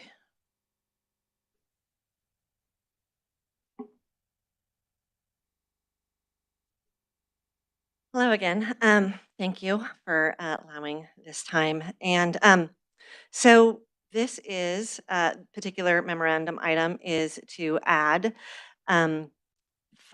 six different companies, firms, to contractors to provide, and I'm going to quote right here from the memorandum, various turf, tracks, courts, other surfaces, and accessories. Services include installation, repair, and maintenance of services such as natural or synthetic athletic fields, track surfaces, etc. Okay, so I'm going to refer you guys back to your consent agenda item G13. On that, you'll notice we have Wholesale Floors, who installed all of our football field replacements of turf for $3.5 million. On the next page, almost $900,000 for new track surfaces. So that comes to $4.4 million. And while I do I have a football player, I very, very much appreciate the fact that we got the turf redone. It very much needed to be done, but it wasn't done well. My son rolled his ankle the first day, lots of people having issues. It's not even. I just heard from another parent, Pinnacle's the same way. It should get evaluated by somebody else. And I really question, why are we having Wholesale Floor do all of our high schools, track and field, but we don't include them on our 1 GPA? And the fact that they gave and donated to board members for their campaigns, $2,500 each, makes it really, it's just not a good look, right? It's just not a good look. So I just wanted to bring that to your attention. It's, again, a transparency issue. It doesn't look right. I would like somebody to look at those fields because, like I said, it is a safety issue when you have kids. They add a bunch of cushioning, and because the cushioning isn't even and the kids can't tell as they're running, it's like running into a pothole, right? Like your ankle twist. So although they're football players, and so after the second day, my kid's like, it's totally fine, Mom, it's totally fine. So maybe it's smoothed out, but I've heard it from other people. So thank you for your help. Thank you. May I have a motion? So moved. Thank you. Are there any comments from board members? I just have a question. This is just a acceptance to renew the contracts. We don't have any contracts. This is to put them on the list to have them do the work. Is this correct? This is the renewal of the existing cooperative contract with 1 GPA President Case. So, but there's not a current contract. It means if There we need is. something in the future. No, there is a current contract. This was a 2019 contract. Oh, 2019. Yep. So I think this is the last This year is of the contract. renewal of it. Correct. Okay, that's not what I said it the wrong way. That's okay. Thank you very much. You're welcome. Any other comment? Yes, Mrs. Christensen. Yeah, I would like to make two comments. Just, I would, number one, the consent agenda items are supposed to be items that are non-controversial and that are like field trips and things like that. As a board, I would like to see us have more discussions on some of these items that we talked earlier about transparency, and several of these, even some of the medical partnerships were in consent agenda, and I had pulled them out ahead of time, and I think that that is one of the things that we can do as a district, just to be more transparent, just have these discussions. I mean, we don't always agree on everything, but I think we all want the best for the district, and we want to be fiscally responsible and to be transparent. And so I would like to see that happen more. The other thing is the one I still am studying, the one GPA. I have a hard time wrapping my head. I would like to see us as a district to have more competitive bids rather than just having these consortiums and then just allowing them to do their work. And it just seems that we could do better. We could do better with our money and how we're spending and just to. So those are my comments. Thank you. So all those in favor say aye. Aye. All those opposed say nay. Nay. Motion passes with 4 ayes and 1 nay. Next on the agenda is Dr. Bales. Consideration and approval of the 2023-24 Superintendent Goals and Objectives for our Alternative Performance Pay Plan. Thank you, President Case. This evening, I present the goals that I presented as a draft form to you in June, based on your feedback, input, and revisions. I shared those with you in July, and they are presented here tonight for your approval. First of all, I continue to have the focus on student achievement. And the first goal around enhancing teaching and learning opportunities to improve student achievements is outlined in 4 objectives. First is 1A, to develop school success plans for the implementation of those, each of the following initiatives. These initiatives were developed as a result of our work in developing the strategic plan. The 4 initiatives are well underway. So this is a continuation of a goal that began last year. And at that time, I told you that it would be probably a 3 to 4 year goal for full implementation. Although a multi-tiered system of support is not new to our district, having a district expectation for implementation is. The second initiative is around positive behavioral support systems, PBIS. Also not new to the district, but certainly new in terms of a district level expectation that all campuses would implement with fidelity. Third is professional learning communities. Once again, not a new initiative, but the implementation would have in each of these a rubric for implementation that takes it to the highest level possible. And our final initiative, which is new to the district and does create identity for both recruiting and retaining students, staff, is a science, technology, engineering, arts, and mathematics initiative. This initiative with a rubric and implementation provides a district identity and targeted resources for STEAM education. The next objective is by June 24, and at your direction, develop some SMART goals. This is to increase student achievement, and we identified 3 areas of greatest need. And the first is in grade 2 early literacy. And so the goal and the objective by June 24 is to increase student achievement by 2% for the students at or above core on the Acadience assessment. This will actually be about a 7% increase for the students for this group of approximately about 140 students. So 2% above what this year's group, but in terms of looking at growth, we look at the students coming in, and they need to have at least 7% to end up showing a 2% at or above on the Acadience.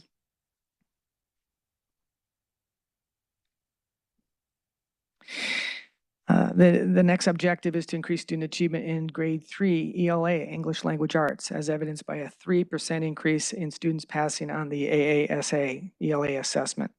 This is not a growth group. This is 3rd grade to 3rd grade. It is ambitious, but it does put back to pre-COVID pandemic scores.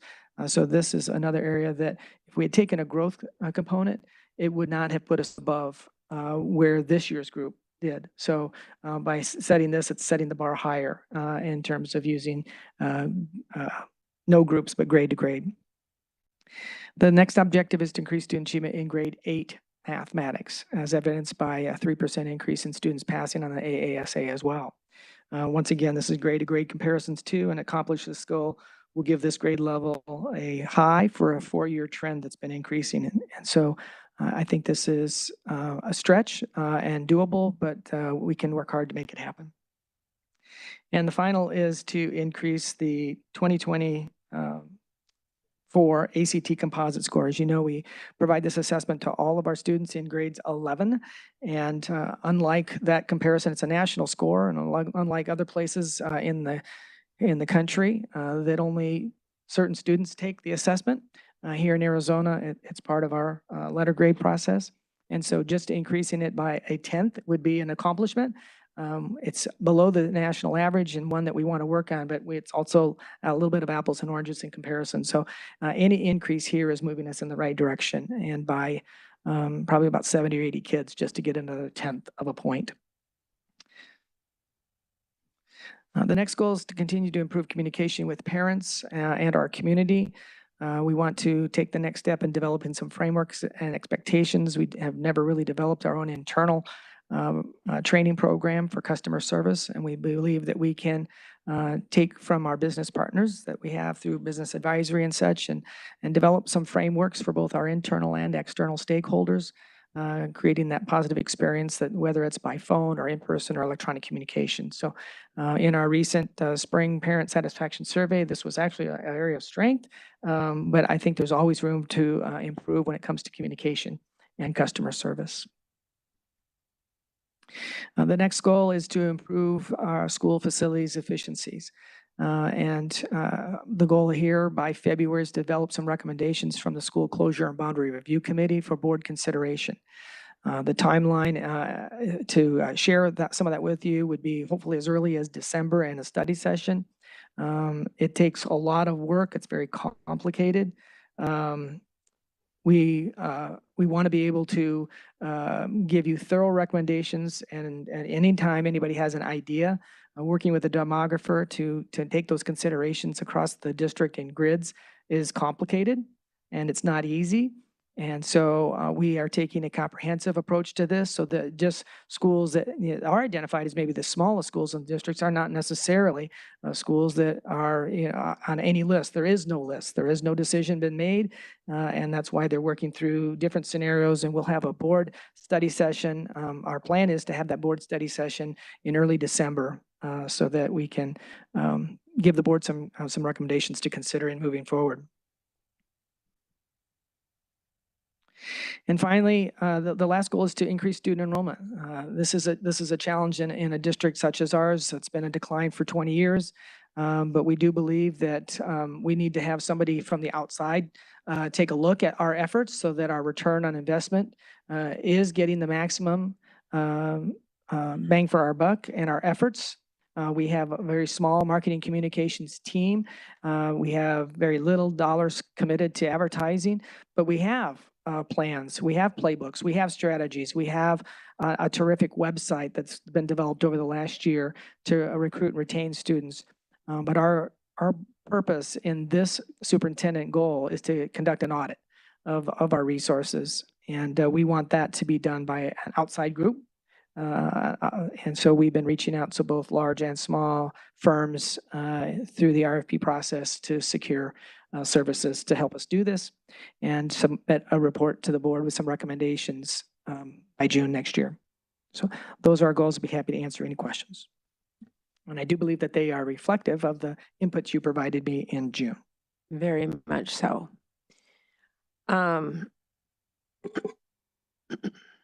May I have a motion to approve the 2023-24 superintendent's goals and objectives for alternative performance pay plan as presented? So moved. Any board member wishing to make a comment? Ladies first. Mrs. Christensen? Thank you, Mr. Pantera, and President Case. On Dr. Bales, on goal 1, the multi-tiered systems of support, positive behavior support, how, well, first of all, I appreciate that you're trying to make them more specific and measurable, achievable, and all that. So I appreciate you taking that input into consideration. I was wondering how do we evaluate how things are working out with the multi-tiered systems of support and the positive behavioral one, those two in particular? And you said that it's my understanding the PLCs are still kind of a work in progress where we've Yeah, all 4 initiatives, are continue to be a second-year focus, Mrs. Christensen, President Case, governing board members. In terms of the MTSS, each of these, but specifically MTSS and PBS, have their rubrics complete. I believe all 4 rubrics are complete. We have been collecting baseline data that we'll share with you on where each site is at in its implementation of these. I believe we shared with you the rubrics as well, so you've seen what our expectations are for implementing these initiatives. And then at the October study session, our plan is to share with you where we're at in those implementation initiatives with baseline data. And then we'll be able to, with Dr. Corson and Dr. Jarris, to work with principals and their site leadership teams to develop next steps. How far can we stretch this goal so that we can get to a full implementation sooner than later? Great. And then are we getting feedback from our teachers and educators on these initiatives as well, or at this point we're just evaluating the success of implementation? Is teacher input part of any of this? Has always been a part of it and will continue to be a part of it. They are part of the leadership team that does the self-evaluation this spring and this last month, or about now. I think the last 2 are being conducted. So they are and have and will continue to be a part of that implementation project with their feedback important in the process. Great, thank you. On goal 1, I had a question on district average ACT composite scores. You had indicated that we're below the national average, but it wasn't comparing. It was like comparing apples to oranges, and I didn't understand that comment. What did you mean? I mean by that comment is that we administer the ACT to all students, right? And so not every district does administer it to all students when you look at across the district for implementation. They're selective about which ones take it, and then that's what they report on. My last question comment is kind of a combination of goal 2 and 3 with the goal of improving communication with parents and community. Is it possible to make that goal 3 open to the public and to abide by open meeting law? Because I think there's some angst around those school boundary, and I get it. We don't want hysteria, but at the same time, how do we balance?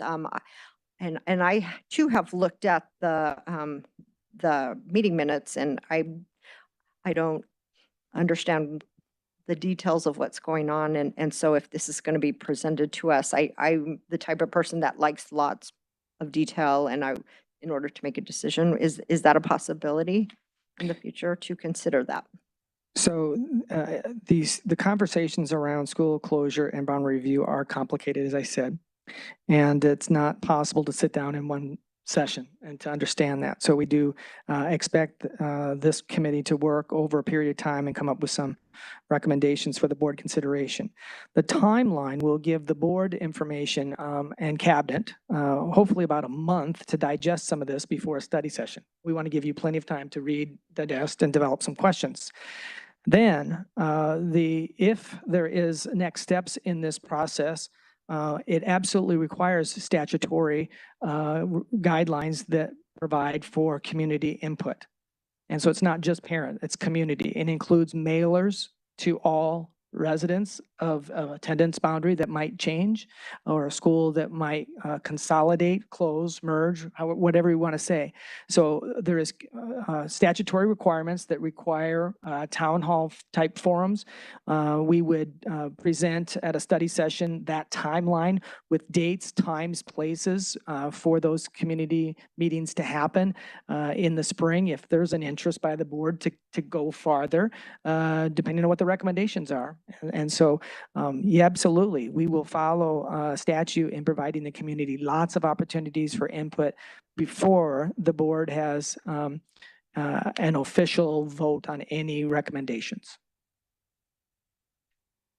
Sorry, my final question, on goal 3, are there any other future, are these all the goals? This is all you mentioned, so I'm assuming the answer is yes, but any other improved school facilities efficiency goals?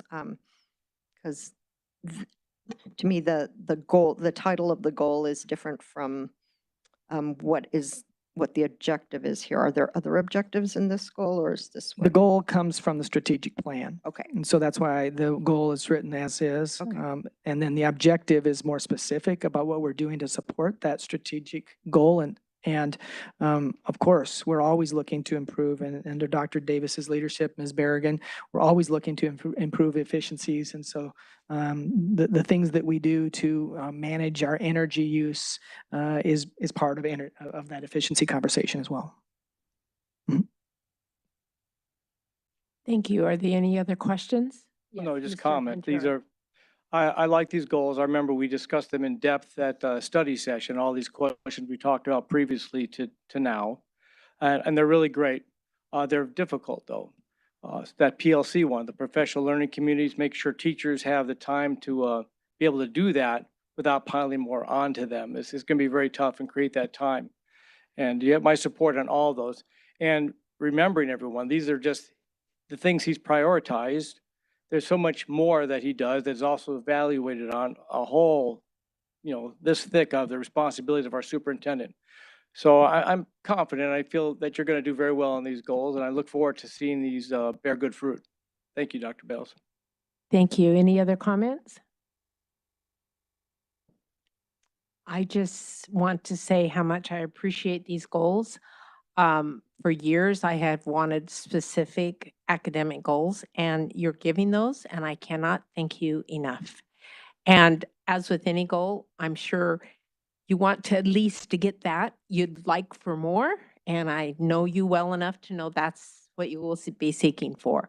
So, and as to the ACT scores, when everybody takes the tests, those are kids who are not college bound, and that is why that changes so greatly, as opposed to other school districts who only college bound students take the test. So that's what changes that a great deal. So, but I appreciate all these goals. Are there any other comments? So, oops, excuse me, a lot of paperwork here. Okay.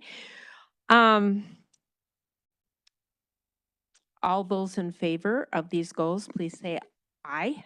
Aye. Aye. All those opposed, say nay. Any abstentions? Motion passes unanimously. Way to go, Dr. Bales. One of the few tonight. Okay, acceptance of gifts and donations. We are grateful for all gifts that come to the district, and I'd like to mention a few of them. Copper Canyon Elementary PTO is given $7,800 to the garden tables for school use. I always like it when students do gardening. And Greyhawk Elementary School, Emily and Eric Forrest are donating $1,000 to the site discretionary fund. At Palomino Intermediate School, the Molina Healthcare of Arizona is donating $5,000 for t-shirts for school spirit and healthy habits. And at Crest PTO is donating $5,000 to the Skills USA Bioscience HOSA Robotics and Healthcare HOSA programs. And at Roadrunner School, Cheyenne Traditional School is National Junior Honor Society is donating $1,300 to the site discretionary fund. I just think that's fabulous. And we have many other donations, and we are very grateful for them. May I have a motion to accept these, please? So moved. Any board member wishing to make a comment? All those in favor say aye. Aye. All those opposed say nay. Motion passes unanimously. Next, items for discussion. Next on the agenda is we want to have a discussion and consideration to move the start time for the governing board regular meetings to 6:30 p.m. This is the first reading. And I'd like to begin by reviewing the recommended revision. And if there's any public comment, I didn't know if there was. Not on this one. Okay. Motion. There's no motion, right? Any board member wishing to make a comment? Okay.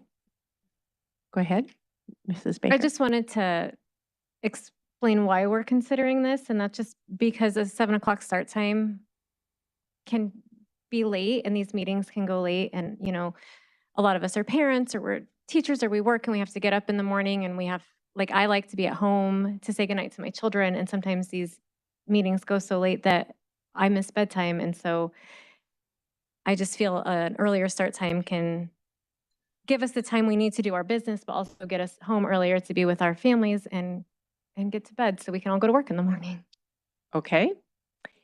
Any other comments? So this is the first reading, so there is no action taken on this item tonight. Next on the agenda is consideration of revisions to the governing board policy BEDB agenda. This is the first reading, and I would like to begin by reviewing the recommended revision. And the revision is to move, let me see if I can do this, looking at it, BEDB. To move the call of the public from where it is at the beginning, to move it to after items for discussion. Basically, that's what it says. And we have a public comment from two people, Nicole Kludwick and Wendy Mahler. So we'll have Nicole first.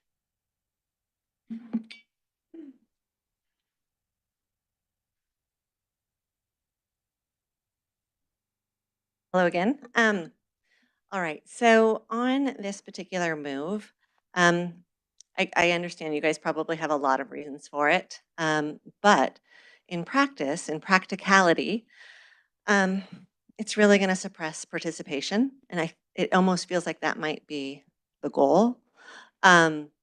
And so in that way, I'm obviously against it, but I wanted to give you guys reasons why you should be against it for your own personal self-interest, right? For your own personal self-interest. So currently right now, since all the open comments are at the beginning, nobody can address any misstatements, unfactual things, misinformation that happens during this meeting. For instance, earlier today, somebody said that schools are political versus educational. And that the ASBA is really not a Republican or Democrat kind of organization. Well, factually, their donations go almost entirely to Democrats, and their agenda is heavily Democrat. So in the future, you'll have an opportunity for people to be coming back and saying that. Or they might come back and say regarding Jake's Law has no requirement for schools to have mental health. Jake's Law actually prohibits insurance companies from denying insurance coverage if the mental health care happens in the school. So anyway, you're going to have lots of comments like that if you put the comments at the end, because now we have rebuttal time, right? And not only that, but they're on the agenda, and so there's no out. to be able to say, I can't comment on that because it's not on the agenda. It was. So from your own personal self-interest, that would be a reason. And then lastly, sometimes when we make comments during open comments, there's inserted somewhere along the way some side comment to an unrelated topic that comes up, right? Like somebody might make a comment about, oh, I don't know, transparency. And then transparency comes up later where you get to say, you know, we really are transparent in this way. If you move open comments to the end, we will have the final word. You will have no time to slip in a comment to rebut whatever we have to say. So from your own personal self-interest, I think it's a bad idea. Thank you. Next, a comment by Wendy Oh, I Mayer. can't comment. When after this person. Wendy Mayer. Good evening, Board, Cabinet. Please don't move call the public to the end of the meeting. It does not allow the opportunity for a stakeholder to address the board before items of approval. How can the board make a decision before hearing any input from teachers, parents, students, or the community? Should not the board be made aware of all facts, ideas, and thoughts before making such decisions that will affect the stakeholders? The board often talks about collaboration. This seems like a move to remove any sort of collaboration on items that will be discussed by the board and voted on. According to the board norms that has been agreed upon by all of its members, you have agreed to lead a district that, I'm quoting from your board norms, that supports community-wide collaboration and student achievement. The school district's strategic plan collaboration, I quote, "We cultivate respectful and meaningful relationships to support high expectations and a culture of growth, which is demonstrated by respecting and engaging diverse voices from all stakeholder groups, acting in a trusting and trustworthy manner to ensure a safe exchange of ideas, holding one another accountable to create solutions, being active participants in the collaborative process." Under the values umbrella is integrity, and I quote, "exemplifying honesty, fairness, and trustworthiness, being accountable for our words and actions." I feel that the trustworthiness of the board will be severely diminished by the action of moving public comment to the end of the meeting, as the board will not be displaying fairness to allow the public to provide comment before voting on items for approval, thereby losing more of the trust of the community, since this is a move to suppress speech. Lastly, according to the district's very own diversity, equity, and inclusion statement, 5.5 reads, "Ensure inclusive practices in the decision-making process by involving stakeholders as appropriate." I think it is fair and appropriate and inclusive to hear that the stakeholders, parents, teachers, students, and community, to hear them before and not after such decisions are discussed and voted on. Thank you.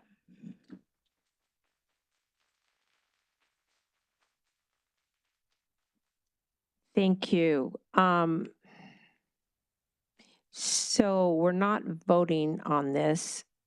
So we have board member comments. Yeah, I did. I'm sorry. Pantera. I jumped the gun there. Apologize for that. This is call to the public only. It's not agenda items that we're talking about moving to the end. See, we can't do a rebuttal on call to the public no matter when it's put into the agenda. Right now, we can't talk or ask questions about call to the public items. So no one's being robbed of their a chance to rebut or address those call to the public items. You know, that's what the things on the agenda. People still can make those comments. They can still make a comment on anything that comes up to the agenda for a decision.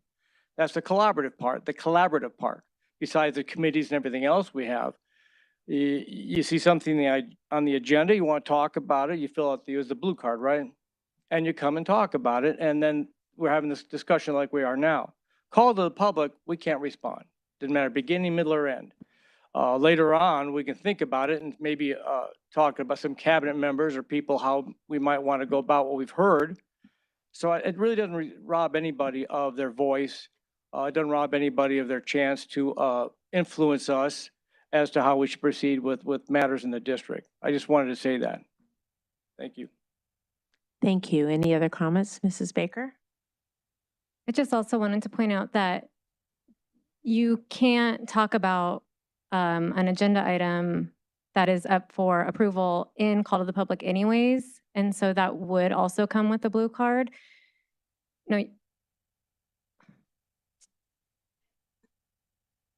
No, because that was a consent agenda item. I checked with Dr. Bales. Wow, you are extremely rude. Anyways, you might want to research open meeting law. The reason that we are considering this is people come, they make comments, and they might be disparaging comments, and then they just leave without listening to how we run our meetings or the business at hand. And I think the main reason that we've discussed moving this is because a lot of times we have children and families here, we have people getting recognized, we have principals being approved, and they hear some pretty terrible things in call to the public. And so this is also to protect the families and the students and the children that come to our board meetings. That's another reason that we've considered this. Mrs. Christensen? I don't agree with moving this to the end because as an elected official, I took an oath, as we all did, to protect the Constitution of the United States of America as well as Arizona. And part of that, one of the big points in that is free speech. And whether I agree with the speakers and the comments, it's actually one of my favorite points in the meeting to hear. And I learn a lot from, especially the individuals that I don't necessarily maybe run in circles with or that I don't agree with, because it's helping me get different perspectives. And I think having it up front, there's more people here up front in the meeting. And a lot of people, as Mrs. Baker explained, a lot of people in the audience do have families and they can't stay to the end to do public comment. And so I think it does suppress free speech. Mrs. Greenberg? Well, I respectfully disagree. I don't think it suppresses free speech. We are still saying, which many districts do not, that we will maintain call to the public. And no matter where we have it on the agenda, the rules by which we have to operate under call the public, fact that we can't engage, et cetera, will remain, because that's statutory. We can't change that. Call to the public is not the only way our community can have their voice be heard as well. So if somebody has something they want to say to us, they can write us a letter. We get notes all the time. Somebody wants to call and, leave a voicemail, whatever. This is merely one avenue to hear, but it is call to the public for us. It's public's opportunity to present an idea, information, whatever, to the board. So we're going to be here, whether we hold it first, middle, or last. It's not suppressing free speech. Any other comments? Yes, go ahead, Mrs. Christensen.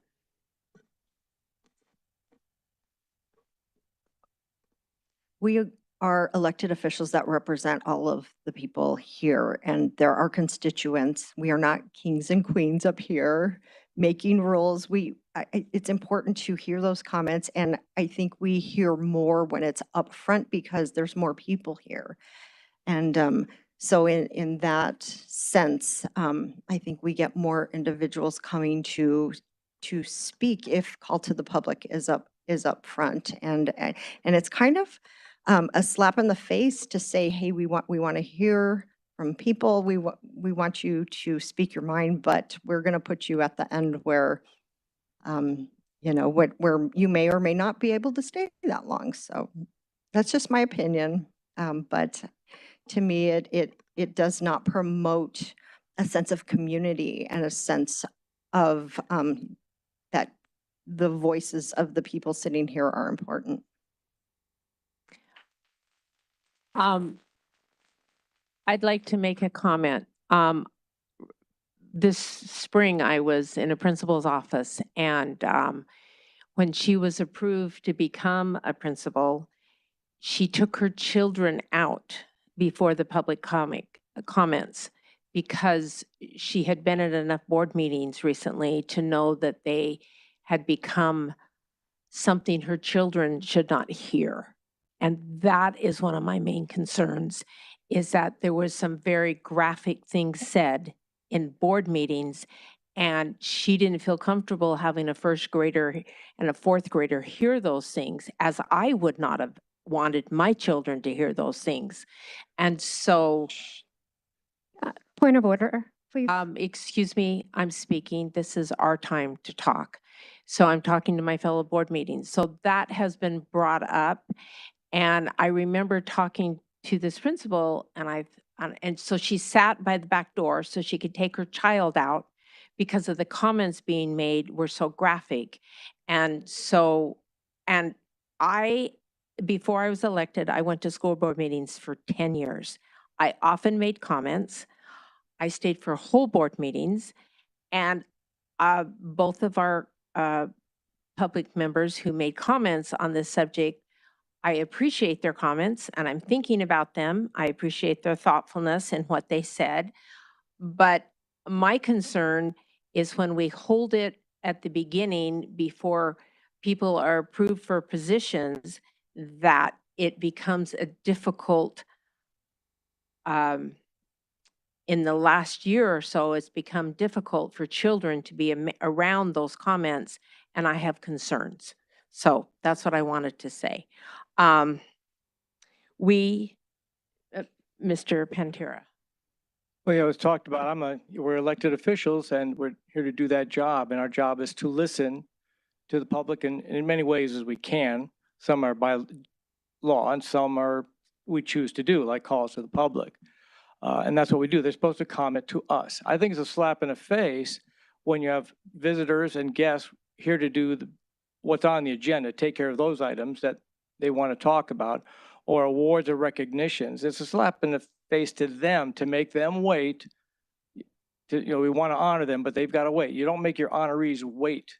You take care of them first. The people, your guests, that's your honors. You take care of business, and they're going to talk to us. It's free speech. As a board member, I'm elected, and I will hear what you have to say at that time. There's no infringement of free speech. There's no slap in the face to anyone. And may I make a comment that Except maybe when someone's in the audience talking when they should be listening. right, when it's our turn to visit. There's a slap in the face. But also, we still will have the blue comment cards that go with all of our various agenda items. So any other comments? We're not voting on it tonight. This is the first reading, so no action will be taken tonight. Next on the agenda is Dr. Bales. President Case, government members, cabinet, and guests. This next first reading for policy BEDD rules of order is at the direction of the board. Based on your conversations, I listened, I asked questions, and at your direction, I sought legal counsel to provide language to clarify when an item should require a second or not to a motion. That language is provided in the revisions to this policy. Based on our conversations and legal counsel, I published this to you back in July. And so it's there for your first reading and consideration tonight.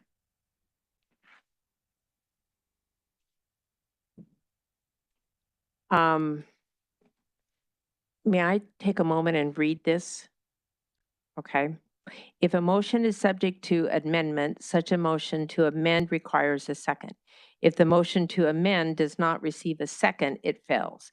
If the amendment is seconded, then it may be considered and passed by a majority vote. If the amendment passes by a majority vote, then the original motion as amended shall be considered. So, and then it goes on, that's a change. And then the G is the current edition of Robert Rules of Order shall be the final arbitrator. Are there any comments? Would any board member like to make a comment? And I don't think there's public, no, there's not a public comment on this. Any board member want to make a comment on this? Well, I would. I mean, I really don't care what the rules of order are, just so that we know what they are and we have them and understand them. That's all I have to say about it. So we have rules, and we follow them. I think this is going to provide some more clarity, the fact that we looked at it in the first place. I'm glad we did. That's all I want to say about that. Okay, thank you. Any other comments? Mrs. Christensen? Yes, I did research on this because most school boards actually do require seconds for every motion. And the reason that PV decided, it was voted many, many years ago before any of us were on the board, to protect the minority board member, so that people that want to make a motion can make that, and the board can still do discussion and vote on it. When you have a, I think we're adding language for an amendment. So an amendment to a motion is still a motion, whether you're making the initial motion or you're making an amendment, it's still the same. And so for us to remove that, or to add language that says that we have to have a second, it goes against the original reason of why it was removed in the first place. And so my point is, I think that we should just leave the language as is, or make clarification that we do not require a second for any motion. And that's all I want to say. Any other comment? Mrs. Greenberg?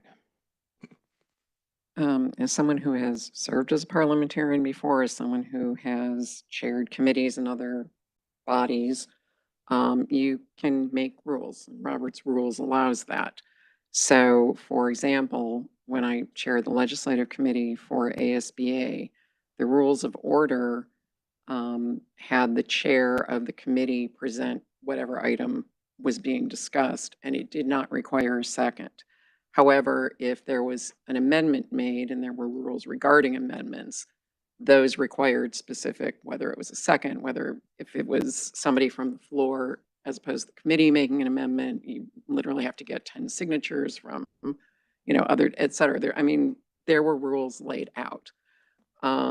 So the original item B that just says each action item shall require a motion and not mentioning a second is common practice.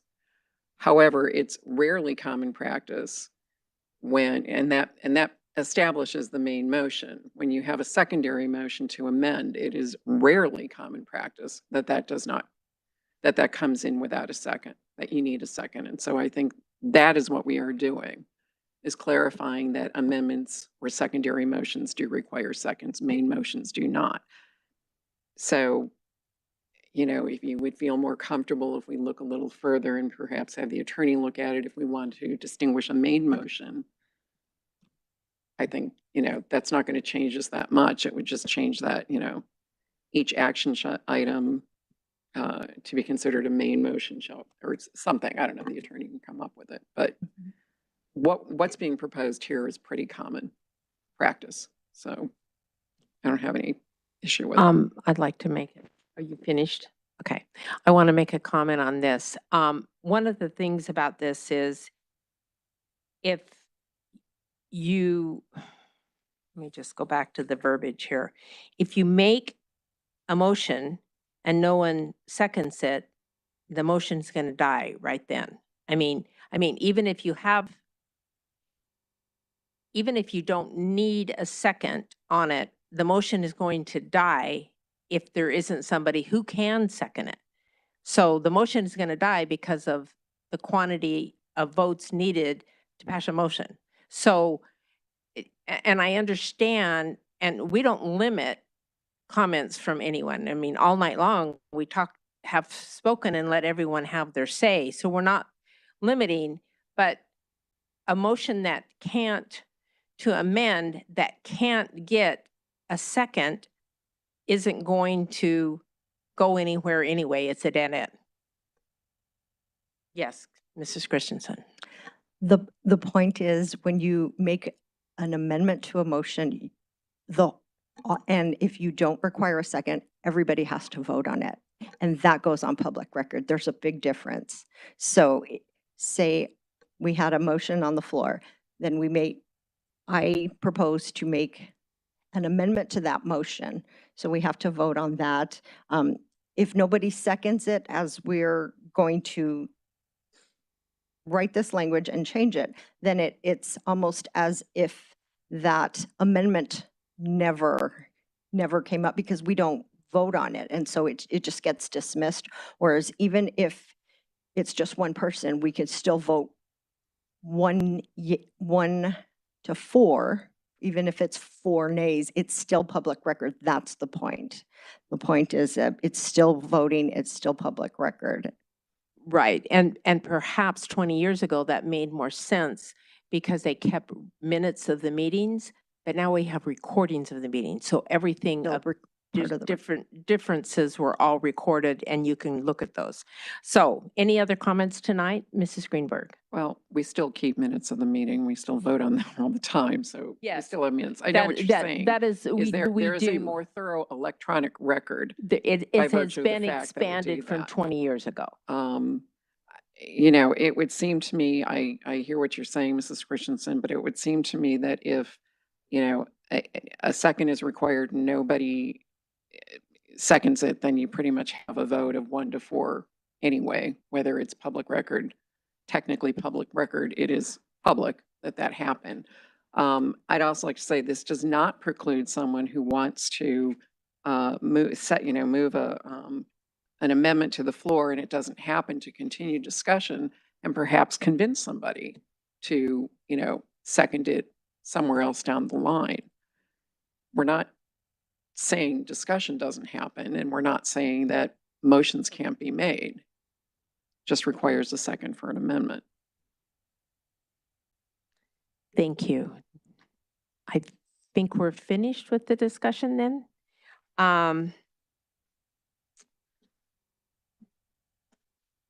Before we adjourn, I would like to remind you that the next regular board meeting will be held on Thursday, August 24th at 7 p.m. It's still 7 p.m. We have not voted on the 6:30 thing. May I have a motion to adjourn? So moved. All those in favor say aye. Aye. All those opposed say nay. Motion passes unanimously.